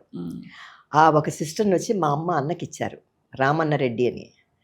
ఆయనకి వచ్చి ఒక ఆవిడ బిడ్డను కానీ తల్లి బిడ్డ చచ్చిపోయారు. మళ్ళీ అదే ఆయనకి ఇంకొక సిస్టర్ కూడా మా నాన్నగారు సిస్టర్ని ఇచ్చారనమాట. ఆవిడ చనిపోయింది, కొడుకు ఉండిపోయాడు. అదేంటది? అదేమిటో ఆ కాలం అంతే, చిన్నప్పుడే పెళ్ళిళ్ళు చేసేస్తారు కదమ్మా. అప్పుడు ఆవిడ చనిపోతూ మా నాన్నగారు సిస్టర్ చనిపోతూ అక్కలు, మా ఇంటి ఆడబిడ్డలో 2 మీ ఇంటి కోడళ్ళం అయ్యాము కనుక మామగారితో ఉందనమాట, అంటే మా తాతతో, మీ చెల్లుల్ని మా తమ్ముడికి ఇవ్వాలి, వాళ్ళ తమ్ముడికి. అంటే మా నాన్నగారికి మా ఇంట్లో ఇష్టపడలేదు. మా నాన్న ఎవరు, మా అమ్మమ్మ తరఫున వాళ్ళు. సరే అని ఇంకా చచ్చిపోతుంటే ప్రామిస్ చేశాడు ఆయన. అప్పుడు తప్పనిసరిగా మా నాన్నగారు స్టేషన్ మాస్టర్, చెప్తున్నారు కదా, అంటే వాళ్ళ పెద్ద ఫ్యామిలీ కాదని, పెద్ద అంటే మా సైడ్ జమీందారు ఫ్యామిలీ. నేను ఎప్పుడు కూడా మా అమ్మగారి తరఫున చెప్పాను, మా నాన్నగారిదే చెప్తాను. మా నాన్నగారు చిన్నవాడైనా మా నాన్నగారు ఆయన స్టేషన్ మాస్టర్ కాదు, కూలోడైనా ఇదైనా కూడా మా నాన్నగారి పేరే చెప్తాను. నేను ఎప్పుడు ఏ ఇంటర్వ్యూలో కూడా మా అమ్మ గురించి చెప్పను. మా అమ్మది పెద్ద రిచ్ ఫ్యామిలీయే, 8 మంది, 4 అప్పజల్లులు, 4 అన్నదమ్ములు. కానీ ఇంతవరకు ఎవరితో చెప్పలేదు నేను. మా అమ్మది పెద్ద రెడ్డి, ఇంత వడ్డాణాలు పెట్టుకున్నారు, కమరపట్ట వడ్డాను, మా గజ్జెల వడ్డాను అని పెద్ద జమీందార్ ఫ్యామిలీ మా అమ్మది. ఎవరితో చెప్పలేదు. అయితే మీరు ఇండస్ట్రీకి రావడం, మీరు ఎర్న్ చేయడం మా నాన్నగారికి ఇష్టం లేదు. నాన్నగారికి తెలియదండి. చిన్నప్పుడు నేను 3 ఏళ్ళు, మా అక్కకి 5 ఏళ్ళప్పుడు మా సిస్టర్కి మ్యారేజ్. ఎందుకు ఇష్టం లేదు అంటే ఇండస్ట్రీ వద్దనా? అసలు తెలీదు సినిమా సంగతి. మా నాన్న ఏలూరులో ఉండేవాళ్ళం. సినిమాలు అప్పుడు మాకు తెలీదు. అప్పుడంతా సినిమాలు సతీ సులోచన భక్తి పిక్చర్లు ఉండేవి కదా, కన్నాంబ గారు, కాంచనమాల, వీళ్ళందరూ యాక్ట్ చేసే సినిమాలకి మా అక్కయ్యను మా అమ్మను గుర్రబండి అంటారు కదా, గుర్రబండి దాంట్లో తెరేసుకొని ఆ పిక్చర్. మా నాన్నగారికి స్టేషన్ మాస్టర్ కదా, పాసులు గెస్లు వస్తాయి, అలాంటి సినిమాలకే పంపించేవారు మా అమ్మని మా అక్కని. నేను మా అక్కకి వచ్చి 5 ఏళ్ళప్పుడు చనిపోయిందని చెప్పలే మా మేనత్త బిడ్డను కని, ఆ బిడ్డని వచ్చి మా అక్కయ్యకి ఇచ్చి పెళ్లి చేశారు. ఆ అబ్బాయిని మా అక్కయ్య పుట్టిన తర్వాత మా అక్కయ్యకి ఇచ్చి పెళ్లి చేశారు, అంటే మేనమామ కొడుకుని. చేసిన తర్వాత మా నాన్నగారు స్టేషన్ మాస్టర్గా ఉన్నారు. మేము ఒక స్టేషన్ మాస్టర్ ఫ్యామిలీ. మా అమ్మ వాళ్ళు వైజాగ్లో అక్కడ ఉన్నారన్నమాట వాళ్ళ ఫ్యామిలీ. అలా ఉన్నప్పుడు వచ్చి మా నాన్నగారు ఇట్లా ఉండి చనిపోయారు, హార్ట్ అటాక్ వచ్చి. నేను 3 ఏళ్ళు బేబీ ఉన్నప్పుడు. అప్పుడు మా అమ్మను మా అక్కయ్యను మేనమామ ఇంట్లో, ఆయన సర్కిల్ ఇన్స్పెక్టర్, ఆయన మా అమ్మ అన్న, పెద్దవాళ్ళు, వాళ్ళందరూ పెద్ద జాబుల్లో ఉండేవారు అనమాట. చెల్లులు తెచ్చిపెట్టుకున్నారు. అప్పుడు మా అక్కయ్య వచ్చి మా మేనమామ అక్క కూతురుని చేసుకున్నాడు ఒక ఆయన ఇన్స్పెక్టర్, సర్కిల్. ఆ కొడుకును ఈయన చనిపోయిన తర్వాత, తల్లి చనిపోయిన తర్వాత వాళ్ళు పెంచుకున్నారు కదా, వాళ్ళకి 2 కూతుళ్ళు ఉంటే. అప్పుడు మా అక్కయ్య వాళ్ళ ఇంటి కోడలు కదా, ఆ కోడళ్ళు మా అమ్మకు వచ్చి 6 నెలలు. ఆవిడకి ఒళ్ళు బాగాలేకపోయింది. అప్పుడు చెన్నైకి వచ్చారనమాట డాక్టర్ చూపించుకోవడానికి. అప్పుడు వచ్చి మా ఫ్యామిలీ కూడా, మా అమ్మ, మేము చిన్న పిల్లలు. మా అక్కకి 2 కొడుకులు. మా అక్కయ్య నాకంటే పెద్ద, చెప్పాను కదా, 20 years పెద్ద. అవునవును, ఆల్మోస్ట్ తల్లిలాగే. తల్లి తర్వాత మా అమ్మ, మాతో పాటు మేము చెన్నైకి 5 వచ్చామమ్మా. మా అమ్మ, మా నాన్న చనిపోయారు కదా, మా అమ్మ, మా అక్కయ్య, నేను, మా అక్క 2 కొడుకులు, 5 వచ్చాం. 5 వచ్చి ఆవిడకి ట్రీట్మెంట్ అది జరుగుతున్నప్పుడు ఇక్కడే ఇల్లు తీసుకొని రైల్వే స్టేషన్ దగ్గర ఒక ఇది తీసుకొని హాస్పిటల్కి వెళ్తూ వస్తున్నాం అన్నమాట. తర్వాత వాళ్ళు వెళ్ళిపోతూ వస్తూ ఉండేవారు అనమాట. ట్రీట్మెంట్కి. అప్పుడు మా అక్కయ్య అంది, ఎందుకు అక్కడెక్కడ ఉండటం, మా అక్కయ్య మంచి వీణ వాయిస్తారు. మా అక్కయ్య, మా అమ్మ, మా అక్కయ్య వీణ నేర్చుకున్నారు. మా ఇంట్లో వీణ పెట్టి ఉండేది, పెద్ద వీణ అది ఉండేది అనమాట. మంచి సంగీతం అంటే చాలా ఇష్టం మా అక్కకి, మా అమ్మ. ఏదో నాకు ఆ స్టోరీ అంతా చెప్పేస్తున్నాను నేను. అయ్యో లేదు, మీరు చాలా చెప్తుంటే ఇంత అంటే ఆ రోజుల్లో ఎంత జీవితం మీరు చూసారని. అలా మీరు ఇండస్ట్రీలోకి వచ్చారు, కానీ నాన్నగారికి ఎప్పుడు ఇష్టం లేదండి. నాన్నగారికి ఇష్టం అంటే సినిమా తెలియదు, సినిమాలు ఊరికి అది కూడా భక్తి కానీ మీరు టైట్ డ్రెస్సులు వేసుకున్నప్పుడు అప్పుడు అబ్జెక్షన్ చెప్పేవారు కదా. మా నాన్నగారు 3 ఏళ్ళప్పుడు చనిపోయారు కాబట్టి తర్వాత మీరు మా అమ్మకి ఇష్టం ఉండేది కాదు. ఇప్పుడు నాగుల చవితిలో యాక్ట్ చేస్తాను కదా జమున గారికి, అది స్కూల్లో చదువుకుంటూ షూటింగ్ చూడటానికి వెళ్ళిన అమ్మాయిని నేను.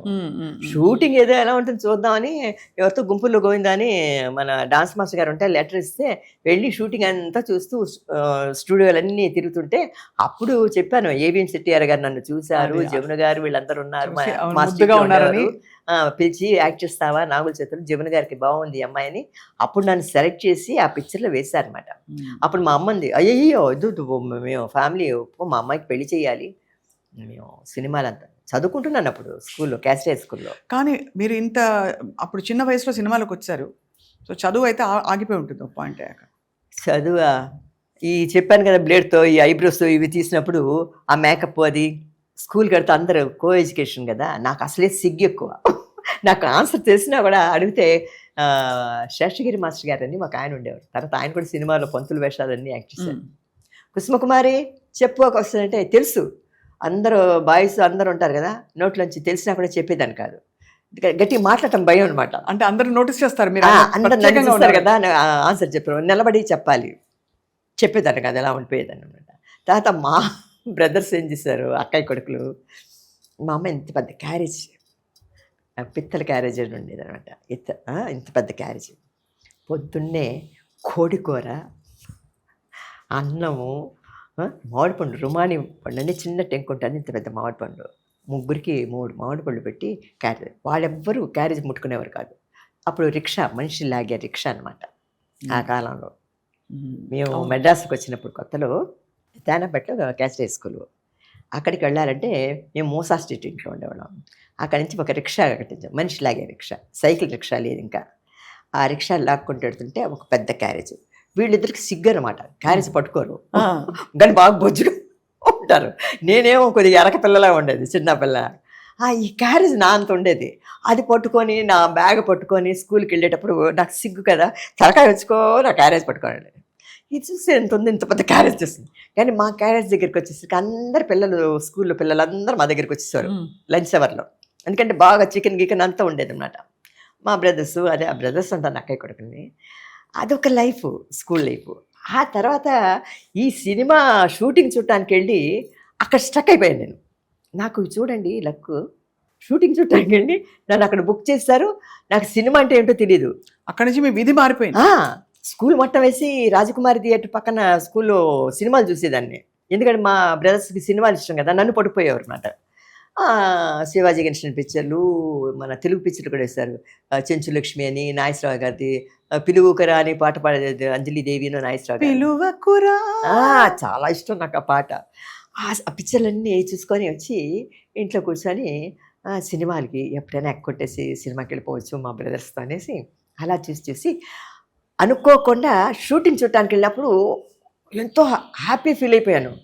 ఒక్కొక్క సెట్లోకి వెళ్ళి చూస్తుంటే హిందీ షూటింగ్ అది ఇది అన్నీ, అక్కడ అందరూ ఆర్టిస్టులు వచ్చేవారు కదా, చూస్తున్నప్పుడు అబ్బా ఎంత బాగున్నారు, అందరు డ్రెస్సులు వేసుకొని జిగిని ఉండేవారు అనమాట అందరూ. అప్పుడు నన్ను బుక్ చేసినప్పుడు నావల్ చేతులు ఆ డ్రెస్ అంతా వేసేసరికి నాకు గొప్ప సంతోషం అయిపోయింది అనమాట. చిన్న బిట్టే అయినా కూడా ఒక నాకు అది ఎందుకో మా దైవానుగ్రహం చాలా ఉందమ్మా నాకు.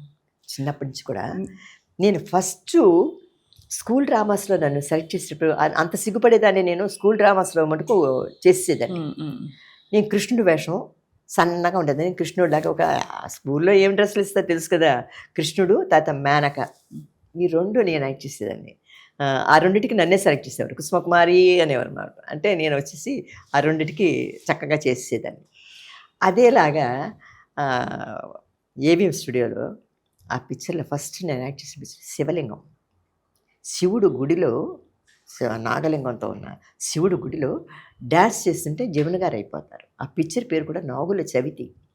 అది 3 భాషలు తీశారు, నాగుల చవితి, నాగపంచమి, నాగదేవతే అని తమిళ్, నాగుల చవితిలో అందులో చిన్న క్యారెక్టర్ యాక్ట్ చేస్తాను నేను. మధ్యలో ఇలా డాన్స్ చేస్తాను, ఇలా కూర్చోంటే జమున్ గారు అయిపోతారు అనమాట పెద్ద సరికి. తర్వాత అంతే కదా మనకి చిన్న క్యారెక్టరు మా ఎవరికి తెలియపోతుందిలే అని మా ఇంట్లో ఒప్పుకున్నారు. అది తర్వాత పర్మనెంట్ ఆర్టిస్ట్గా ఉన్నాను 3 సంవత్సరాలు. ఏవిఎంకేనా? వాళ్ళే బుక్ చేశారు నన్ను, వాళ్ళే అన్నీ నేర్పించారు నాకు. అన్ని పర్మనెంట్ ఆర్టిస్ట్ అంటే నెలకు మీరు జీతం ఇచ్చేస్తారు. జీతం ఎన్ని సినిమాలు ఉన్నా ఎన్ని రోజులున్నా మీరు ఉండాలి అవైలబుల్గా, అంతేనా? అంటే మనకి తగిన క్యారెక్టర్ ఉంటే వాళ్ళు యూజ్ చేస్తారు. చేసుకుంటారు. అవును. లేదనుకో ఎవరైనా రాకపోతే ఆర్టిస్టులు అక్కడ నిలబెట్టేస్తారు. ఓహో. నన్ను అలా నిలబెట్టేశారు. అప్పుడమ్మా అంటే ఇది జస్ట్ ఇప్పటి రోజులు అప్పటి రోజులు కంపేర్ చేయడానికి ఏవిఎం వాళ్ళు ఎలా ఇచ్చామమ్మా జీతం ఇచ్చేవారు? జీతం ఇచ్చారు. ఎంతమ్మా? 100లో ఉండేది అప్పుడు అంతా? 250 రూపాయలు నెలకి. అప్పుడు ఎక్కువ. అది చాలా ఎక్కువ డబ్బు. 100 రూపాయలు అంటేనే చాలా ఎక్కువ అనమాట. అంటే ఇవాళ రోజుల్లో 1,00,000 రూపాయలు కంటే ఎక్కువ. ఏంటి 1.5 రూపాయలు పెడితే కోడి వచ్చేది, ఇది వచ్చేది, అవి వచ్చేది. 10 రూపాయలు అంటే 100 రూపాయలతో సమానం. 250 రూపాయలు నాకు నెల జీతం. కానీ నేను స్కూల్కి వెళ్తూ మధ్యలో ఈవినింగ్ వెళ్ళేదాన్ని. తర్వాత నాకు స్కూల్కి వెళ్ళబుద్ధి కాలేదు. అంతే ఇది అలవాటు. ఇదన్నీ మేకప్లు ఇవి అందరూ రాజ్ కుసుమ ఏ సినిమాలు నటిస్తుందా అని కెండల్ చేస్తారు కదా, కెండల్ పని బాగా అలా మానేస్తాను. అమ్మ మీరు 4 సీఎం సరసన నటించారు. ఎవరెవరు? కరుణానిధి గారు ఫస్ట్, మన జయలలిత గారు, కరుణానిధి గారు, ఎంజీఆర్ గారు, తర్వాత జయలలిత, ఎన్టీఆర్ గారు, ఎన్టీ రామారావు గారు. అసలు ఎంత గొప్ప విషయం అది. అంటే అప్పట్లో వాళ్ళందరూ సీఎంలు అయి ఉంటారు. మీరు ఎంజీఆర్ గారి ఫస్ట్ హీరోయిన్ కదా మీరు? అవును. ఎంత అంటే ఇవన్నీ మీకు చాలా ప్రత్యేకంగా అమరిన మీ కెరియర్. అంటే అన్నీ ఇలాగా ఒక వజ్రం, ఒక కిరీటంలో వజ్రాలు పెట్టినట్టే అన్ని ప్రత్యేకతలు ఉన్నాయి మీ కెరియర్లో. సో ఎలా ఉండేవారు అప్పుడు? అంటే మీరు చిన్నపిల్ల బెరుగ్గా ఉండేవారు, మీకంటే వయసులో చాలా పెద్దవారు, అనుభవజ్ఞుల అందరూ, అంతేగా? అందరూ ఎలా ఎప్పుడు అంటే మీకు నర్వస్నెస్ ఉండేది కదా వాళ్ళతో చూసి? అంటే వాళ్ళందరూ కూడా అప్పుడే పెద్ద పెద్ద హీరోలు అవుతున్నోళ్ళు. మేము చిన్నపిల్లలను స్కూల్లో చూసి వచ్చినవాడు. వాళ్ళు అప్పుడు కొద్దిగా టాప్లో ఉన్నారన్నమాట. అప్పుడు వాళ్ళు సెలెక్ట్ చేయరు హీరోస్. ఇప్పుడైతే హీరోలు పలానా అని హీరోయిన్ అని చెప్పాలి. అప్పుడంతా హీరోయిన్స్ అంటే భానుమతి గారు, అంజలీదేవి గారు, పద్మిని గారు, టిఆర్ రాజకుమారి, అలాంటి వాళ్ళు. మీరు వచ్చేసినప్పుడు ఉప్పెన్లాగా ఎవరైనా అప్పట్లో ఈర్ష్యాద్వేషాలు ఉండేవా? అప్పట్లో ఎవరు పెద్ద ఎక్కువ మంది ఆర్టిస్టులు లేరమ్మా. ఇప్పుడైతే కుప్పలు. అప్పుడు ఆర్టిస్టులు అంటే కొంతమంది లిమిట్గా ఉండేవారు. తర్వాత వాళ్ళు చూసేవారు మనకి నాకు మేకప్ టెస్ట్ అది తీస్తారు కొన్ని మంచి క్యారెక్టర్ అయితే, దానికి మనం సెలెక్ట్ చేసి చేశారు. ఈ జయలలిత గారితో ఎలా ఉండేది మీ అనుబంధం? జయలలిత చాలా మంచి మనిషి, చాలా ప్రేమ పాత్రురాలు, చాలా చక్కగా మాట్లాడుతుంది. వాళ్ళ మదర్ పోయినప్పుడు నేను వెళ్ళాను వాళ్ళ ఇంటికి. వాళ్ళ అమ్మ నాకు బాగా, ఎందుకంటే నిత్య కళ్యాణం పచ్చతోరణం, తర్వాత స్వర్ణ గౌరీ, స్వర్ణ మంజరిని కన్నడంలో వాటిలో వాళ్ళ మదర్తో ఎక్కువ నాకు టచ్ ఉండేది. పిచ్చి అందం కదా, భలే అందం కదా, మంచి హైటు వెయిట్ ఆవిడ. వాళ్ళ సంధ్యాను విద్యావతి అని వాళ్ళ సిస్టర్ కూడా ఉండేవారు. ఆవిడ కూడా ఆర్టిస్టే. అవును. కానీ సంధ్య గారు భలే ఉండేవారు, కళ్ళు ఇలా చేపకళ్ళు. ఆవిడను రంజన్ అని ఒక హీరో ఉండేవారు తమిళ్లో. నేను చూడలేదు, నేను యాక్ట్ చేయలేదు. అది చంద్రలేఖలో వాటిలో యాక్ట్ చేశారంట కదా రంజన్. భలే మంచి ఆర్టిస్ట్ అండి ఆవిడ. ఆవిడతో జయలలిత వచ్చేది కొద్దిగా చిన్న, ఒక టీనేజ్లో ఉన్నప్పుడు 13-14 ఏళ్ళు ఇప్పుడు అలాగ వచ్చేది షూటింగ్కి. నేను కొద్దిగా పెద్ద, అంటే నేను ఒక ఉంటాను కదా, నాకు కూడా 16-18 ఏళ్ళు అలా ఉంటాయి కదా. అంటే ఒక ఆల్మోస్ట్ తనకి నాకు కొద్దిగా డిఫరెన్స్ ఉంటుంది. పెద్దవారా? నేను పెద్దదాన్ని, తను చిన్నది. అంటే పెద్ద ఎక్కువ 10-20 కాదు, అంటే ఆల్మోస్ట్ హీరోయిన్. అంటే నాకు ఆదరిక నిర్మల అయిన వెంటనే ఆవిడ వెన్నీరాడే అనే పిక్చర్లో శ్రీధర్ గారి పిక్చరే, నెక్స్ట్ పిక్చర్లో ఆవిడ హీరోయిన్. అంటే అలా కొద్ది గ్యాప్. ఏజ్ అందరితో ఒకేలా ఉండదు కదా, కొద్దిగా ఎక్కువ తక్కువ. అమ్మ వాట్ అబౌట్ కరుణానిధి గారు? ఆయనది ఒక డాన్స్ పిక్చర్ కదా అది. మహానుభావుడు అండి. అప్పట్లో ఫస్ట్ ఆయనే కదా కరుణానిధి గారు. అవును. ఆయన పిక్చర్లో అంటే తమిళ్ భలే కష్టం, ఇళక్కడం అంటారనమాట. అదర ముదర ఏడుతెల్ల మాది భగవాన్, ఇది ఇళక్కడం, ఇవన్నీ డైలాగులు ఇలాగే ఉండేవి కాదు. అదే ఇళక్కడం అంటే ఆయన డైలాగ్స్ కొద్దిగా కష్టం. అంటే అప్పుడు పౌరాణిక పిక్చర్లో అవన్నీ కొద్దిగా డైలాగ్స్ ఒకలా ఉంటాయి. సోషల్గా ఇప్పుడు మనం మాట్లాడుతున్నట్లు న్యాచురల్గా ఉండవు కదా. ఆయన పిక్చర్ యాక్ట్ చేసేటప్పుడు పూంబుహార్ కన్నగి, అందులో పూంబుహార్లో వచ్చి ఎస్ఎస్ రాజేంద్ర గారు వచ్చి కోవలను, విజయ్ కుమారి వచ్చి కన్నగి. మాధవి 3వ క్యారెక్టర్. ఆ పిక్చర్ 3 క్యారెక్టర్ ఇంపార్టెంట్ అనమాట. కన్నగి నేను అంటే మంచి గొప్ప డాన్సరు, మంచి అందగత అనమాట, స్టేజ్ డాన్సర్ అంతా. దానికి అప్పుడు నేను ఇంకా పెద్ద హీరోను, కాదరికి నేను యాక్ట్ చేసిన ఆ టైం అనమాట. అందులో నన్ను బుక్ చేశారనమాట. అందులో మాస్టర్ దండాయుధ పని పిల్ల మాస్టర్. ఆ పిక్చర్లో యాక్ట్ చేసినప్పుడు ఈయన డైలాగులు ఇవ్వడు ఆయన. వాళ్ళు పెద్ద పెద్ద వాళ్ళందరూ శ్రీధర్ గారు కానీ, మన కరుణానిధి గారు కానీ, వాళ్ళు ఏం చేస్తారంటే వాళ్ళకి మూడ్ రావాలి. సెట్లో కూర్చొని ఆర్టిస్టులు చూసి ఆ లొకేషన్ అంతా చూసుకొని ఆ సీన్ను బట్టి వాళ్ళకి అప్పుడు తడుతుంది డైలాగులు రాస్తారు. నాకేంటి వీళ్ళు అరం కదా, మనకి కొద్దిగా అంత అరం ఊర్లో ఉన్నా కూడా కొద్దిగా కొన్ని మనకి పడతాయి కొన్ని. డైలాగులు ఇవ్వండి అని మా సిస్టర్ సన్ పంపించి అడిగితే అనేవాడంట. నేను వెళ్ళి செட்டில் என்ன சார் டயலாக் கொடுங்க சார், உங்கள் டயலாக்லாம் ரொம்ப கஷ்டம் பேசுறது, ரொம்ப இலக்கணம் இருக்கும் అన్నాను. எதுக்கம்மா பயப்படுற, பயப்படாத நான் இருக்கேன் இல்லை అనేవాడు మాట. இருக்கீங்க, நான் தானே பேசணும், நான் தானே பேசணும், தப்பு வந்துடுச்சுன்னா எல்லாரும் தமிழ். அங்கே வந்து எஸ்எஸ்ஆர் தமிழ், విజయకుమారి தமிழ், నాగేష్ தமிழ், సుందరామల్, కేవి సుందరామల్, మనోరమ, వీళ్ళందరూ అరవాళ్ళు. నేను ఒక్కదాన్ని తెలుగుదాన్ని. నేను ఏదైనా తప్పు చేస్తే మళ్ళీ టేక్ వన్ మోర్ అంటారు. నాకు మైండ్ అంతా ఒకలాగా అయిపోతుంది. ముందు ఇస్తే బైహెడ్ చేసి పెట్టుకుంటాను అన్నాను. నా ఇరికే భయపడాలి అనేవాడు. అలాగా ఆయనతో ఆపించారు. అంటే కంఫర్టబుల్ అయ్యారు అందరితో. మీరు ఏంటో నా లైఫ్, నా జీవితంలో అందరండి నాకు దొరికిన హీరోలు కానీ, డైరెక్టర్లు కానీ, ప్రొడ్యూసర్లు కానీ, టెక్నీషియన్స్ కానీ అందరూ మంచివాళ్ళు. అమ్మ ఎప్పుడు ప్రేమలో పడలేదా మీరు? ప్రేమలోనా? ఇంత అందగాళ్ళు చుట్టూ, మీరు ఒక అందగత్తే. మీరు నాన్నగారు చిన్నప్పుడే వెళ్ళిపోయినప్పుడు ప్రతి ఆడపిల్లకి ఎవరైనా నన్ను చూసుకునేవాళ్ళు కావాలని ఉండడం సహజం. అమ్మ కొంతమంది అంటారు ఓపెన్ హార్ట్ అంటారు. నేను అలా ఓపెన్ హార్ట్గా ప్రేమలో పడ్డారా అంటే, ఒక వయసులో మనకు కొంతమందిని చూస్తే ఇష్టం అనిపిస్తుంది, కొంతమందిని చూస్తే మొత్తం అనిపిస్తుంది, అయితే పెట్టాలనిపిస్తుంది, మొత్తం అనిపిస్తుంది. కొంతమందిని చూస్తే ఇష్టంగా కంఫర్ట్గా ఫీల్ అవుతాం, ఒక హ్యాపీనెస్గా యాక్ట్ చేయడానికి. కొంతమందిని చూస్తే యాక్ట్ చేసామా వచ్చేసామా అనిపిస్తుంది. అలాగా కొన్ని జరుగుతుంటాయి. వాళ్ళ పేర్లు మెన్షన్ చేయక్కర్లేదు మనం, కానీ జరిగాయి. మీకు జరిగాయంటే యాక్ట్ చేసినప్పుడు మనకి మూడు కొద్ది రిలాక్స్గా ఉన్నప్పుడు ఎవరైనా మంచిగా మాట్లాడితే మనం మంచిగా 2 మాటలు మాట్లాడాలి, ఐస్ అయిపోతాం ఆ విధంగా ఐస్ అయిపోతాం. అంటే ఇప్పుడు చెప్పవచ్చమ్మా, ఏం పర్లేదు. ఇప్పుడు చెప్పొచ్చు కదమ్మా. అమ్మా నేను ఒకటి చెప్తాను, జీవితం కదమ్మా, ఇట్స్ ఆల్ లైఫ్. ఒకటి, ఫీలింగ్సే లేవంటే నమ్మను నేను. ప్రతి మనిషికి ఆడ కానీ మగ కానీ ఒక ఏజ్లో వాళ్ళకి మనసు ఉంటుంది, ఇష్టాలు ఉంటాయి.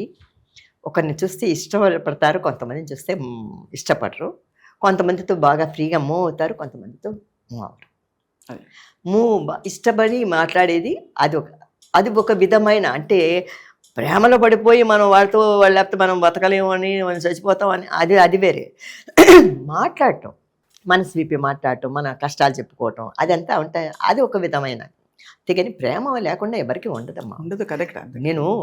నేను ఇదిగా చెప్పను, ఇప్పుడు ఈ వయసులో చెప్తే కూడా ఇది లేదు. ఆ వయసులో ఏ వయసులో అది లేకపోతే ఏది లేదు. ఇప్పుడు చిన్న పిల్లలు ఉన్నారు, పుట్టి పిల్లలు అల్లరి చేస్తారు, గొడవ చేస్తారు. కొంతమంది ఎక్కువ నాటిగా ఉంటారు, కొంతమంది కొద్దిగా నాటిగా ఉంటారు. కొంతమంది పిల్లలు ఎలా కూర్చుంటారు, ఏమి రియాక్షన్ ఉండదు. ఏమన్నా అయ్యో మా పిల్లోడు అల్లరి చేయటం లేదు, మా పిల్లోడు ఆడుకోవటం లేదంటారు. అలా ఉన్నా తప్పే, అల్లరి చేసినా తప్పే. అంతే కదా. అదేలాగా ఆర్టిస్టు ఇష్టపడినా తప్పే, ఇష్టపడకపోయినా దీనికి ఏం స్వర్ణం లేదురా, దీనికి ఒక ఫీలింగ్ కూడా లేదురా, ఇట్లా కూడా అంటారు. మనం యాక్ట్ చేస్తున్నప్పుడు మనకి ఇప్పుడు ఒక సీన్ యాక్ట్ చేస్తున్నప్పుడు, చాలా close scene, love scene act చేసినప్పుడు దానికి తగినట్లు మనం యాక్ట్ చేయాలి. లేకపోతే ఏంద్రా ఫీలింగే లేదు, దీంతో యాక్ట్ చేసిన ఒకటే, ఒక బొమ్మతో యాక్ట్ చేసిన ఒక రబ్బర్ బొమ్మలాగా ఉంది అంటారు. అలా అన్న వాళ్ళు కూడా నేను విన్నాను కొంతమందిని. కనుకనే ఉంటాయి. కానీ ఆ డ్రెస్లో వేసుకొని 100 మంది అక్కడ లైట్ టెక్నీషియన్స్, కెమెరామ్యాన్లు, లైట్ బాయ్స్ అందరు ఉంటారు, డైరెక్టర్లు, ప్రొడ్యూసర్లు, కెమెరామ్యాన్లు. అందరి ముందు ఏం వస్తుంది చెప్పు లవ్? అది కరెక్ట్. లవ్ అంటే అది వాళ్ళ మనసుకి సంబంధించిందే, కానీ 10 మందిలో వచ్చేది లవ్ కాదు. అయితే మీరు అలా సంభాళించుకున్నారు దాన్ని మొత్తం, అంటే దాన్ని ఉంటుంది, మనసులో ఉంటుంది. ఉండకుండా ఉండదు. ఎవరికి ఫీలింగ్స్ లేకుండా ఉంటే నేను మనిషిని కాదను. ఎవరు కూడా, ఎవరమ్మా? ఎవరంటే ఎంతోమంది ఉన్నారు. ఎవరి పేరు చెప్తాం మనం? పలానా వాళ్ళు మంచివాళ్ళు అన్న ఒక మంచి అభిప్రాయం కలిగితే వాళ్ళే మనకి. ఎందుకంటే నేను ఎందుకు అడిగానంటే ఆ రోజుల్లో మీరు అక్క అమ్మలాంటి అక్క వెళ్ళేవారు షూటింగ్స్కి. అయితే మీ చుట్టూ కూడా ప్రేమ జంటల్ని మీరు చూసుంటారు. ఎంతో మందిని చూస్తాం ప్రేమ జంటలు. అంటే మనకి ఇన్ఫాక్ట్ అమ్మ గురించి జయలలిత గారి గురించి కూడా చెప్తారు. శోభన్ బాబు గారు, జయలలిత గారు చాలా ఇష్టపడ్డారు. అమ్మ చెప్పటం ఇంకోటమ్మా, సినిమా ఫీల్డ్లో ఇదిగో అంటే అదుగో అంటారు, ఇదిగో తోకంటే అదుగో పిల్లి అంటారు అనమాట. అలాగా ఇంత ఉండి ఇప్పుడు అందరూ ఏమ్మా హాయ్ అని హగ్ చేసుకుంటున్నారు పబ్లిక్లో, హీరోస్ కానీ వీళ్ళు కానీ. నేను బాంబే వెళ్తే అందరు హాయ్ అని హగ్ చేసుకున్నారు. అది సాధారణం అయిపోయింది. మనం అంతా నమస్కారం అండి, బాగున్నామండి అని అంటాం. షార్ట్లో యాక్ట్ చేస్తాం కావాలించుకునేది.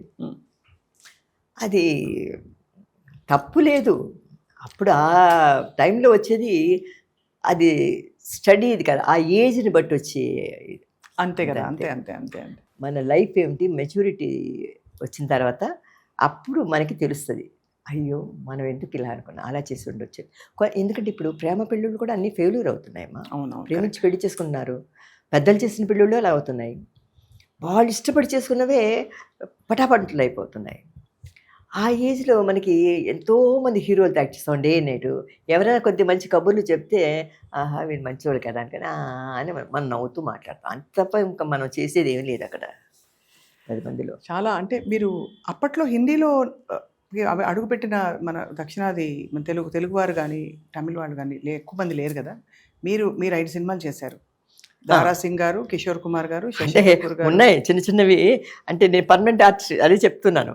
ఏబీఎంలో పర్మనెంట్గా ఉన్నప్పుడు 3 సంవత్సరాలు హంపంచి ఏక్డాల్కి భాయి భాయి, అందులో ఒక్కో చోట ఏం చేసేవారు, ఎవరైనా రాకపోతే మేము చిన్న పిల్లలం కదా, ఒక ఏంజల్ డ్రెస్ వేసేసేవారు అనమాట. ఏంజల్ లాగా అదేదో ఇదిలాగా అక్కడ ఒక చర్చ్ లాగా ఏదో పెద్ద ఇది ఉంటుంది, మాతా మేరీ లాగా. అక్కడ ఒక పిల్లని, ఈ స్టాండ్ ఒక పిల్లని ఏంజిల్ అని ఇలా నిలబెట్టేసేవారు. మేము అనుకున్నాం, ఫీల్ అయిపోయాడు, ఓహో మేము ఏంజిల్ అయిపోయాం కదా.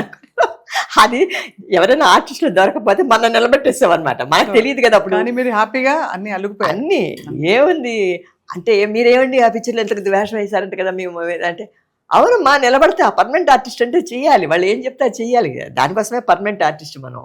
అంతే కదా. కొంతమంది అడుగుతారు, అదేంటండి ఆ సినిమాలో చూసాం మీరు ఏదో నిలబడి ఉన్నట్లున్నారు అక్కడ. అవునమ్మా పర్మనెంట్ నిలబెట్టారు, నిలబడాలి, డబ్బులు ఇస్తున్నారు కదా నెలకి, మరి నిలబడమంటే నిలబడిపోతే ఊరుకుంటారా? మీరైతే ఇంత పీక్లో ఉన్నప్పుడు వివాహం చేసుకుని సెటిల్ అయిపోయారు, ఇండస్ట్రీ నుంచి దూరం అయిపోయారు. అది చాలామందికి అది షాకింగ్. ఎందుకంటే ఆర్టిస్టులకే ఒక తెర మీద మన వైభవం అలవాటు అయిపోయినప్పుడు వెనక్కి తగ్గడం చాలా కష్టం.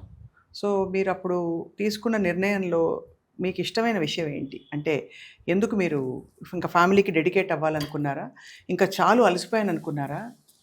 అదేం కాదమ్మా, అలసిపోయాను అనుకోలేదు, ఫీల్డ్ వద్దు అని అనుకోలేదు. నాకు మనసు ఒకలాగా అయిపోయింది అనమాట. ఒక స్టేజ్లో ఏమైపోయిందంటే 1973 ఆ టైంలో మా మదర్కి పెరాలసిస్ అది వచ్చింది. అప్పుడు మా అమ్మ బెడ్లో ఉన్నప్పుడు ఎంజీఆర్ గారు ఫోన్ చేశారు నాకు. ఫోన్ చేసి, అమ్మ ஜப்பான் போகிறோம், உலகம் சுற்றிய வாலிபனுக்கு எனக்கு ஒரு 15 நாள் கால் ஷீட் வேணும், ஒரு டிக்கெட்டு தான் கொடுப்போம் అని చెప్పారు. చెప్తూ జానకి అమ్మ లేదు, ఎంజీఆర్ గారు వైఫ్, ఆవిడ ఫోన్ చేసింది. ఆవిడ మాట్లాడి, అమ్మ நான் வரேம்மா கூட, ஒன்றும் பயம் இல்லை, நம்ம எல்லாம் சேர்ந்து போகலாம், ஆனால் 15 days இப்படி கால் ஷீட் வேணும் అని, நான் டைம் கொடுக்குறேன், நீ யோசனை பண்ணி சொல்லு అని. తర్వాత మా మదర్ పెరాసిస్ అటాక్ అయింది. మా సిస్టర్ అంది, మా అమ్మ అంది, అమ్మో నా కూతురు నేనేం పంపించను. అప్పుడు మనకి కమ్యూనికేషన్ లేదు, ఫోన్లు లేవు, సెల్ ఫోన్లు లేవు, ఏవి లేదు. జపాను బయట ఊర్లు అంటే భయం కదా. ఆ టైంలో మా మదర్, అప్పుడు చిన్నపిల్లలం మేము, అమ్మో జపానా వద్దు వేసుకున్నాము, కానీ ఎలా చెప్పడం అని నేను ఆయన ఫోన్ చేశాడు మళ్ళీ సెకండ్ టైం. ఫోన్ చేసి, ఏమ్మా ఏ నిర్ణయం తీసుకున్నారని. వస్తానండి, కానీ ఇలాగ మా అమ్మకి బాగాలేదు, ఇలా బెడ్లో ఉంది, ఉన్నదే ఉంది, నాకు ఎందుకు అబద్ధం చెప్పాలి, చెప్పాను. నాకు ఇష్టమే రావడానికి యాక్చువల్గా, అందులో ఎంజీఆర్తో జపాన్ అంటే ఇష్టమే. కానీ మా అమ్మకి ఇలా ఉందంటే వెంటనే పాపం ఎంజీఆర్ గారు మా దేవుడు అంటే దేవుడమ్మ. ఆయన ఏమన్నా అంటే, అమ్మ మీ అమ్మను ముందు చూసుకో, అమ్మ కంటే మించింది. ఆయనకి అమ్మ అంటే చాలా భక్తి. ఎప్పుడు నేను చూశాను అవుట్డోర్లో కూడా. వాళ్ళ అమ్మ ఫోటోకి స్నానం చేసి షూటింగ్ అయిపోయిన తర్వాత బూదొత్తి వెలిగించేవాడు అనమాట. అలాగా తల్లి అంటే చాలా భక్తి. అమ్మ అని చెప్పేసరికి వెంటనే, వద్దమ్మా నువ్వు అమ్మని చూసుకో, నేను ఏమనుకో. ఏమంటే మీకు కోపం వస్తుందేమో, పిక్చర్ అలానే చేశాను నేను, సగంలో వచ్చి మీరు బుక్కని కాల్ షీట్ అడిగితే నేనేమో హైదరాబాద్ వెళ్ళిపోయాను అంటే, నాకేం కోపం ఉండదమ్మా, అమ్మకు బాగాలేదు కదా, అమ్మని చూసుకుంటాను. అలాగా నేను ఇప్పుడు ఏం చెప్తున్నాను నేను, అదే అంటే మీరు ఇండస్ట్రీకి ఎందుకు మీరు దూరం అయ్యాను, యాక్టింగ్ విరమించుకున్నారు? ఆ టైంలో 1973లో మా మదర్ వచ్చి, నేను పత్తుమాద బంధం నా లైఫ్లో మర్చిపోను. నేను, సరోజాదేవి, రవిచంద్రను, ముత్తురామను, ఏవిఎం రాజును, మేమందరూ చాలా, భానుమతి గారు అందరు ఉన్నారు ఆ పిక్చర్లో. లాస్ట్ క్లైమాక్స్ సీన్ అప్పుడు మా మదర్ పోయారు. అది నాకు చాలా బాధకరం. మా అమ్మ చనిపోయేసరికి, మా అమ్మ అంటే నాకు చాలా ప్రాణం, ఎవరికి ఉండదమ్మా అమ్మ అంటే ప్రాణం కదమ్మా. పోయేసరికి పిచ్చి పెట్టినట్లు అయిపోయింది నాకు. ఆ షూటింగ్ కూడా ఏదో మొక్కుబడిగా చేసి, అంతవరకు బాగా హుషారుగా బాగా వర్క్ చేస్తున్న మనిషిని డల్ అయిపోయాను. మైండ్ ఎప్పుడు అమ్మ అమ్మ అని ఉండేది కదా. పోయిన తర్వాత నాకు డల్ అయిపోయి, మా అక్కయ్య కూడా కొద్దిగా పిక్చర్లు అవి కొద్దిగా ఒప్పుకోకుండా వైజాగ్ వెళ్ళి అక్కడికి వస్తూ ఆంధ్ర వెళ్ళి అలా చేసిన తర్వాత పిక్చర్లు కూడా తగ్గించేసాను. నాకు యాక్ట్ చేయడానికి కూడా ఇంట్రెస్ట్ పోయింది. అమ్మ లేదు, 5గురం వచ్చాం మెడ్రాస్ నుంచి. మా అమ్మ ఫస్ట్ చనిపోయింది. మా అక్కయ్య కొడుకులు, వాళ్ళకి పెళ్ళిళ్ళు అయిపోయి మనవరాళ్ళు, వాళ్ళు వీళ్ళు నా ఏజ్ గ్రూపే వాళ్ళ కోడళ్ళు. సరే నేను ఇలా ఉండగానే మ్యారేజ్ చేసుకోమని మా ఇంట్లో మా అక్కయ్య కొద్దిగా ఫోర్స్ చేసింది.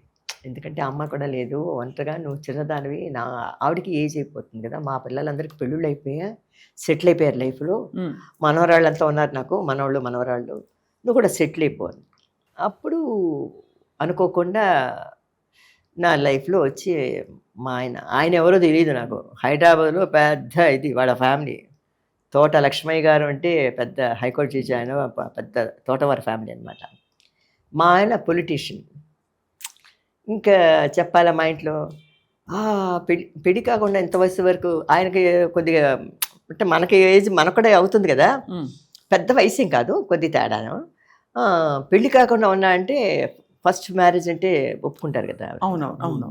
పెళ్ళి కాకుండా ఒక పెద్ద పోస్ట్లో ఉన్నాడు అతను, మ్యారేజ్ చేసుకోకుండా వాళ్ళ బ్రదర్స్కి అందరికి పెళ్ళిళ్ళు అయ్యేదాకా ఆయన వెయిట్ చేశాడు. ఆయన పెద్ద చదువు చదువుకున్నాడు, MA మాస్టర్ ఆఫ్ లా చదివాడు. ఆయన చదువుకొని పెద్ద దీంట్లో ఉన్నారు. ఆయన అన్నారు, నేను హైట్ వెయిట్ కొద్దిగా ఇదిగా ఉంటాను, ఆ అమ్మాయి చూస్తే ఎలా ఉంది, వాళ్ళ ఇంట్లో నచ్చుతుందో లేదో అనుకొని వచ్చారు. ఫేట్ రాసి పెట్టుంటే పెళ్ళి అయిపోయింది అనుకున్నారు. సాధారణంగా వచ్చారు, చూశారు. వెంగళరావు గారు అప్పుడు సీఎం కదా, ఆయన వైఫ్ ఫోన్ చేసింది, అమ్మ ఒక నెలలో ముహూర్తాలు ఉన్నాయి, పెట్టుకుందాం. నేను ఒక నెలలో అంటే ఇప్పుడే అన్నారు కదా, 1 monthలో మ్యారేజా, మిగతా పిక్చర్లు అంటే ఆఫ్టర్ మ్యారేజ్ వర్క్ చేయకూడదు అన్నారు, కండిషన్ పెట్టారు వాళ్ళు.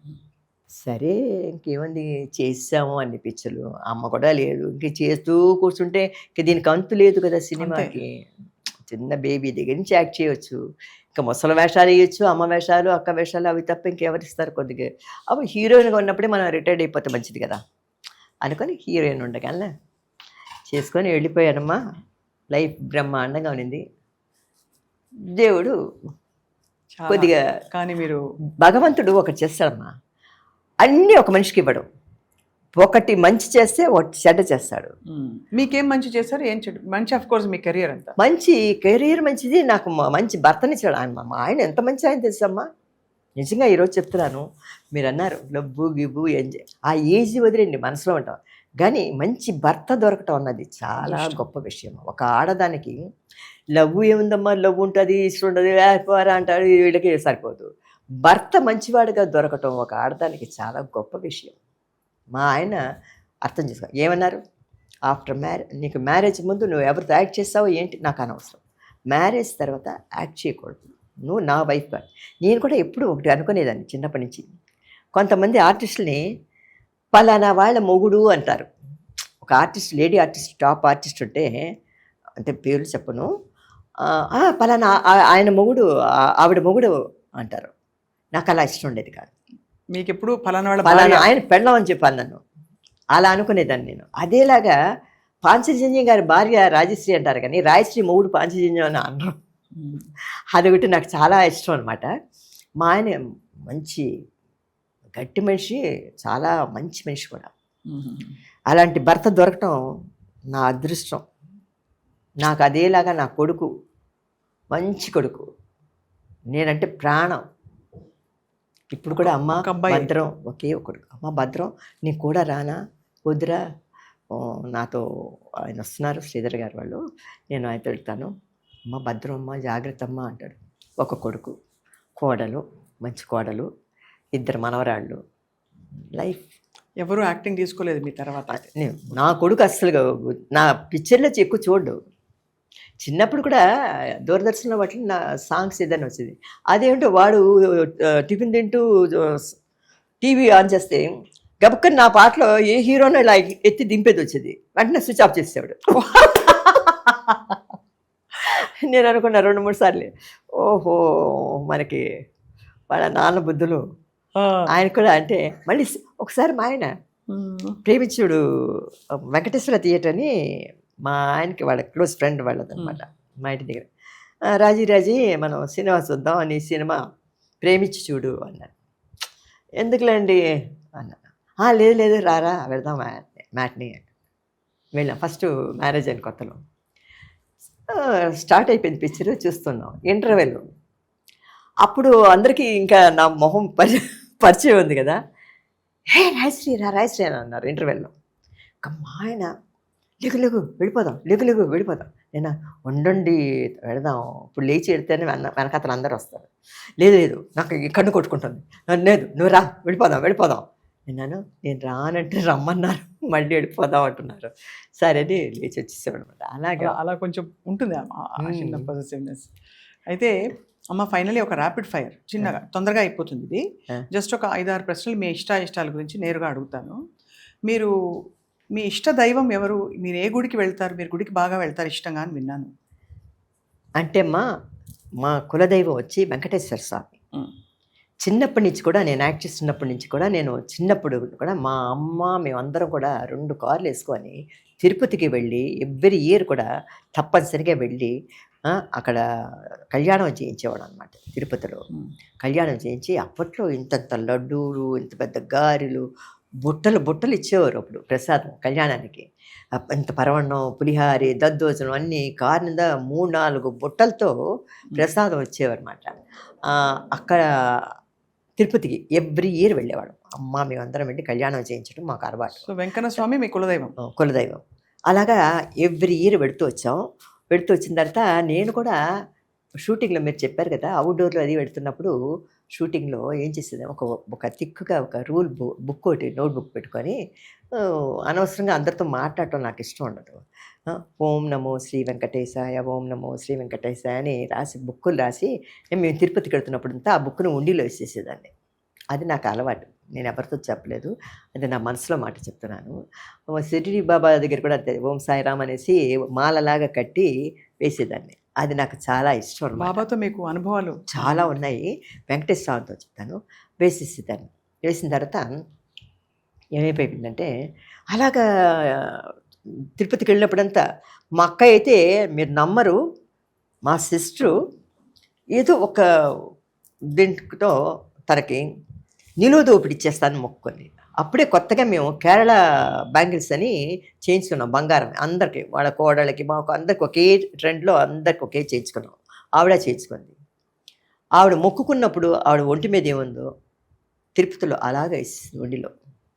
మీరు నమ్ముతారో లేదో, ప్రామిస్గా తిరుపతిలో తన నగలన్నీ మొండిలో వేసేసింది, బంగారపు నగలన్నీ. మళ్ళీ ఆ చోట్లో పెట్టుకోనని నగలు పెట్టుకోలేదు, ఒక రుద్రాక్షమాల తప్ప ఇంకేమీ నగలు పెట్టుకోలేదు ఆవిడ. అలా తిరుపతిలో తీసిందన్నమాట. మా అమ్మ చనిపోయిన తర్వాత నాకు దేవుడి మీద కోపం వచ్చింది. దేవుడు పెద్ద ఫోటో ఉంది మా ఇంట్లో, మీరు చూశారు కదా, ఇంట్లో పెద్ద వెంకటేశ్వర గర్భస్థానం విగ్రహం అన్నాడు.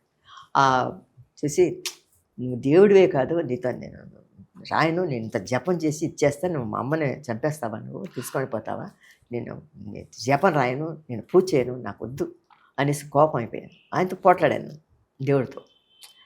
తర్వాత నేను తిరుపతికి రాను అది ఇది అనేసి కొద్ది కోపగించుకొని దేవుడి మీద దేవుడిని ఇచ్చేసాను అనమాట. తర్వాత మా ఆయన మ్యారేజ్ అయిన తర్వాత మా ఆయన తిరుపతికి వెళ్ళాను. మాకంతా దర్శనం కదా అక్కడ. అవునవును. వెళ్ళాను. తర్వాత మా ఆయన ఫస్ట్ నన్ను చూడటానికి వచ్చినప్పుడు బంగారుపుది దేవస్థానం అది, అమ్మవారిదిను అలివేలు మంగమ్మది వెంకటేశ్వరది $1 ఇచ్చారు నాకు ఫస్ట్. అంటే నిశ్చితార్థం కన్ఫర్మ్ అయినప్పుడు మ్యారేజ్ ఆయన మెడలో ఒకటి ఉండేది, నాకు ఇచ్చారనమాట.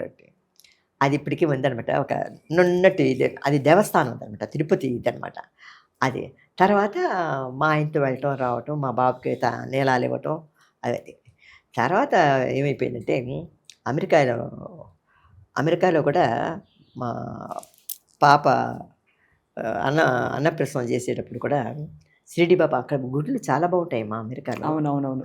మీరు అందులో అమెరికా విస్తృతంగా పర్యటించారు, మీకు చాలా అక్కడ అనుభవాలు ఉంది. అయ్యో చాలా అనుభవం అమెరికాలో.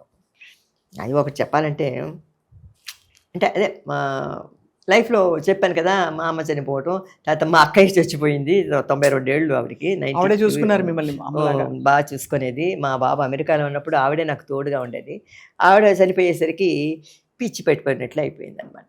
అప్పుడు నా కొడుకే అన్నాడంటే, మా అక్క చనిపోయిన వెంటనే సరోజాదేవి వీళ్ళందరూ మన ఇంటికి వచ్చేవారు. మా ఇంటికి రాని ఆర్టిస్ట్ ఎవరు లేరమ్మా.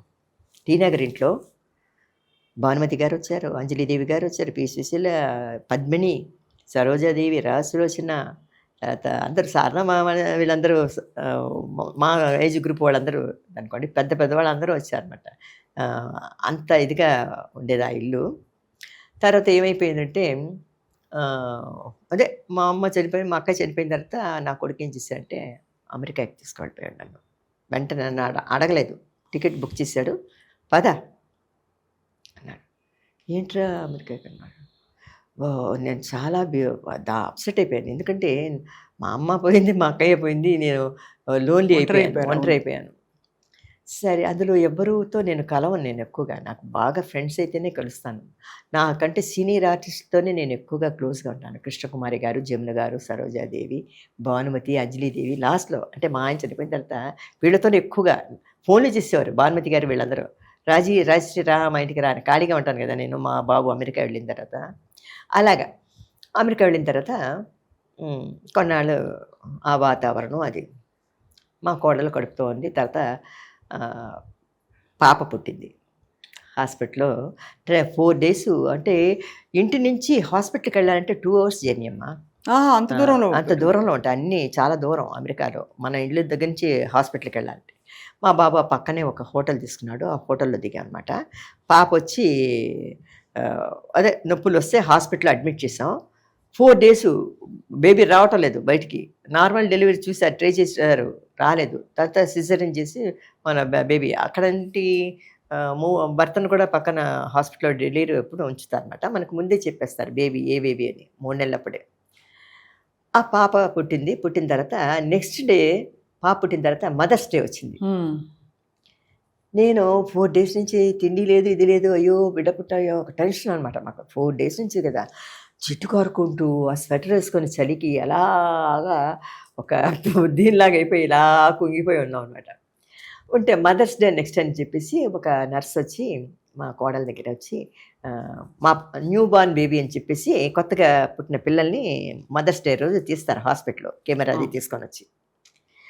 మా పాప చూడండి, ఆ పెద్ద పాప, ఫస్ట్ పాప, అది పుట్టిన వెంటనే కెమెరాలో అమెరికాలో అంతా కనబడింది టీవీలో.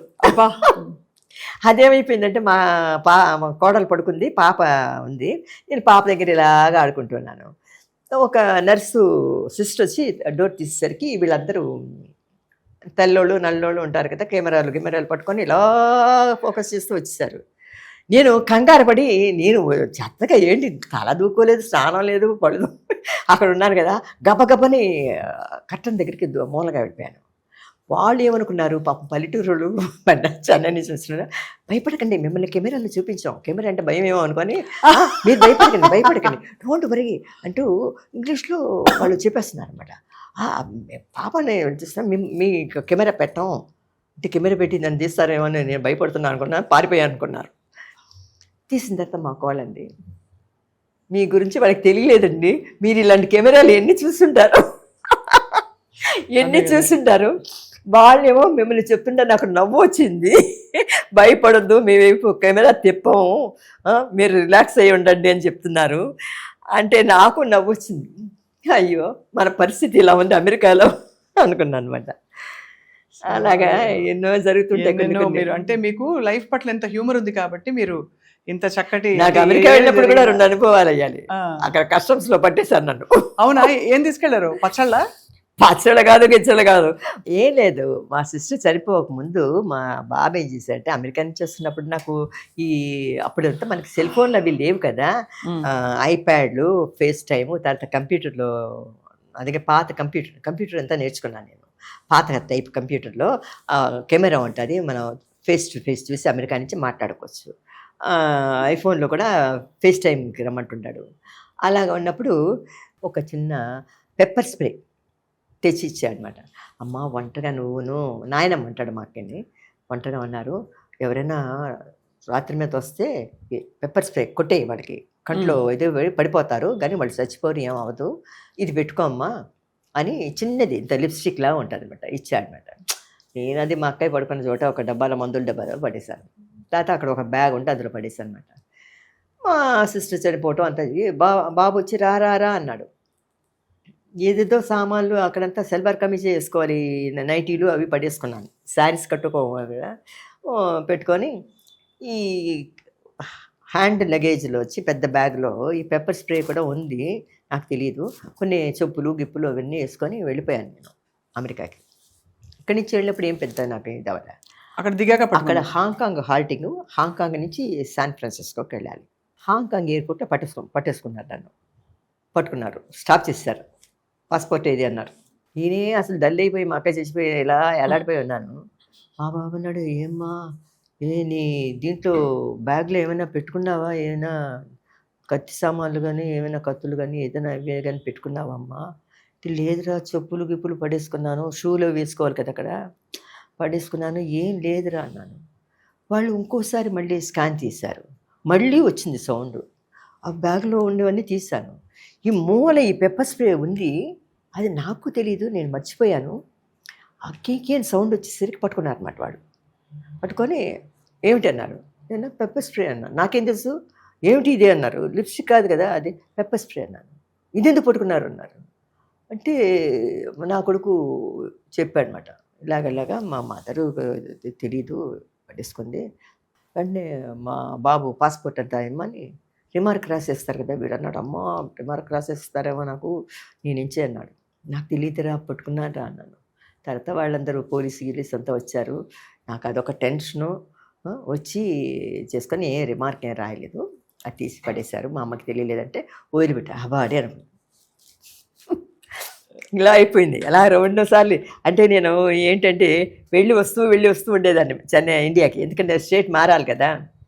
ఇంకోసారి కూడా ఇలా అనేది, ఒక పర్సులో వచ్చి వెనకాతల పిత్తలది ఏదో ఉంటుంది కదా, ఆ పర్సు చూసి అది కూడా కీకి అని వచ్చి, అది నేమో నా మొహం చూసాక ఆ లగేజ్ వేసేటప్పుడు కీకి అనే సౌండ్ వచ్చి వాళ్ళు నన్ను పట్టుకోవటం, ఇదే అయిపోతుంది నాకు ఆ హాంకాంగ్లో. అసలు అంటే అదే మీకు అన్ని ఎక్కడా మీకు బోర్ కొట్టకుండా జీవితం ఎక్కడికక్కడ ఏదో ఒక అడ్వెంచర్ ఏదో. ఇంట్లో కూర్చోబుద్ది కాదమ్మా, ఊర్లో తిరగటం భలే ఇష్టం నాకు. ఇష్టాలు అన్నారు కదా, నాకు ఒక చోట ఉండటం ఇష్టం ఉండదు. అలా ఊర్లు తిరగటం. కానీ చిన్నప్పటి నుంచి అవుట్డోర్లు అన్నీ తిరిగాను. నాకు మ్యారేజ్కి ముందు కూడా నేను 13 సెంటర్లు, న్యూయార్క్, వాషింగ్టన్, ఫిలడెల్ఫియా, ఇది నయాగరా ఫాల్స్, అన్ని 13 అంటే ప్రోగ్రామ్స్ ఇచ్చాం అనమాట మేము. అవును, అప్పుడు వెళ్ళాను. తర్వాత కూడా అంటే నాకు ఇండియాలో వచ్చి ఇప్పుడు కాశ్మీరు, అక్కడ ఊటీ, కొడైకెనాల్ పెడితే షూటింగ్ అవ్వటం, ప్యాకప్ అయిపోయి వచ్చేయటం. బాంబే కానీ గోవా కానీ ఎక్కడికి వెళ్ళినా కూడా ఇదే అయిపోయేది. కానీ మాకు తిరగటానికి టైం ఉండేది కాదు. ఇప్పుడు హాయిగా నా కొడుకు అన్నీ అదేంటి దీనికంతా తీసుకువెళ్ళాడు, లాస్ వేగస్కి అంతా తీసుకువెళ్ళాడు అనమాట. చాలా బాగుంటుంది గ్యామ్లింగ్ అంతా. మీరు చేస్తారా ఎప్పుడైనా? స్లాట్ మెషిన్ చేస్తారా? నాకు అయ్యో ఒకదానికి ఒకటి అయిందంటే అసలే నాకు చేయి పెట్టి మళ్ళీ గొడవ అయిపోతుంది. మీకు అసలే కష్టం. నేను అలాంటి మా కోడలతో మాల్కి అంతా వెళ్ళేదాన్ని, షాపింగ్ అంతా పాపని తీసుకొని ఇలాగ రోజులు వచ్చేస్తూ తను పాపని చూసుకుంటూ తను షాపింగ్ చేసేది. బాగా ఎంజాయ్ లైఫ్, బాగా ఎంజాయ్. చాలా గొప్ప జీవితం మీకు. అసలు ఇంకా ఇన్ని జ్ఞాపకాలు ఇంకా మీరు తవ్వుతూ ఉంటే. లాస్ట్ టైం నేను ఆల్రెడీ ఒకసారి ఇంటర్వ్యూ చేశాను, మీ ఇంటర్వ్యూలు చాలా చూసాం. ఇవాళ చాలా కొత్త విషయాలు, కొత్త కోణాల నుంచి మీ అనుభవాలు తెలుసుకోవడం మాకు చాలా అదృష్టంగా భావిస్తున్నాం. మీ ఇష్టాలు తెలుసుకోవడం నాకు చాలా అదృష్టంగా భావిస్తాను రాజశ్రీ గారు. థ్యాంక్ యూ మా. సుమన్ టీవీ తరఫున మీకు ఎప్పుడు మీరు ఇలా కళకళలాడుతూ మంచి మంచి విషయాలు చెప్తూ అందరినీ తర్వాత తరం నటులందరినీ కూడా ఇన్స్పైర్ చేస్తూ ఉంటారని కోరుతున్నాం. చాలా సంతోషం అమ్మా, థ్యాంక్స్ అమ్మా. ఈరోజు సుమన్ టీవీ వాళ్ళకి నా కృతజ్ఞతలు చెప్పుకుంటూ, నా ఇష్టాల్ని అడిగి తెలుసుకున్న స్వప్న గారికి నా ధన్యవాదాలు చెప్పుకుంటున్నాను. చాలా సంతోషంగా ఉంది ఈరోజు మీతో కలిసి ఈ ట్రావెల్ చేయటం. ఒక 2 గంటలు మీ టెక్నీషియన్స్ అందరికీ కూడా నా కృతజ్ఞతలు చెప్పుకుంటున్నాను. Thank you.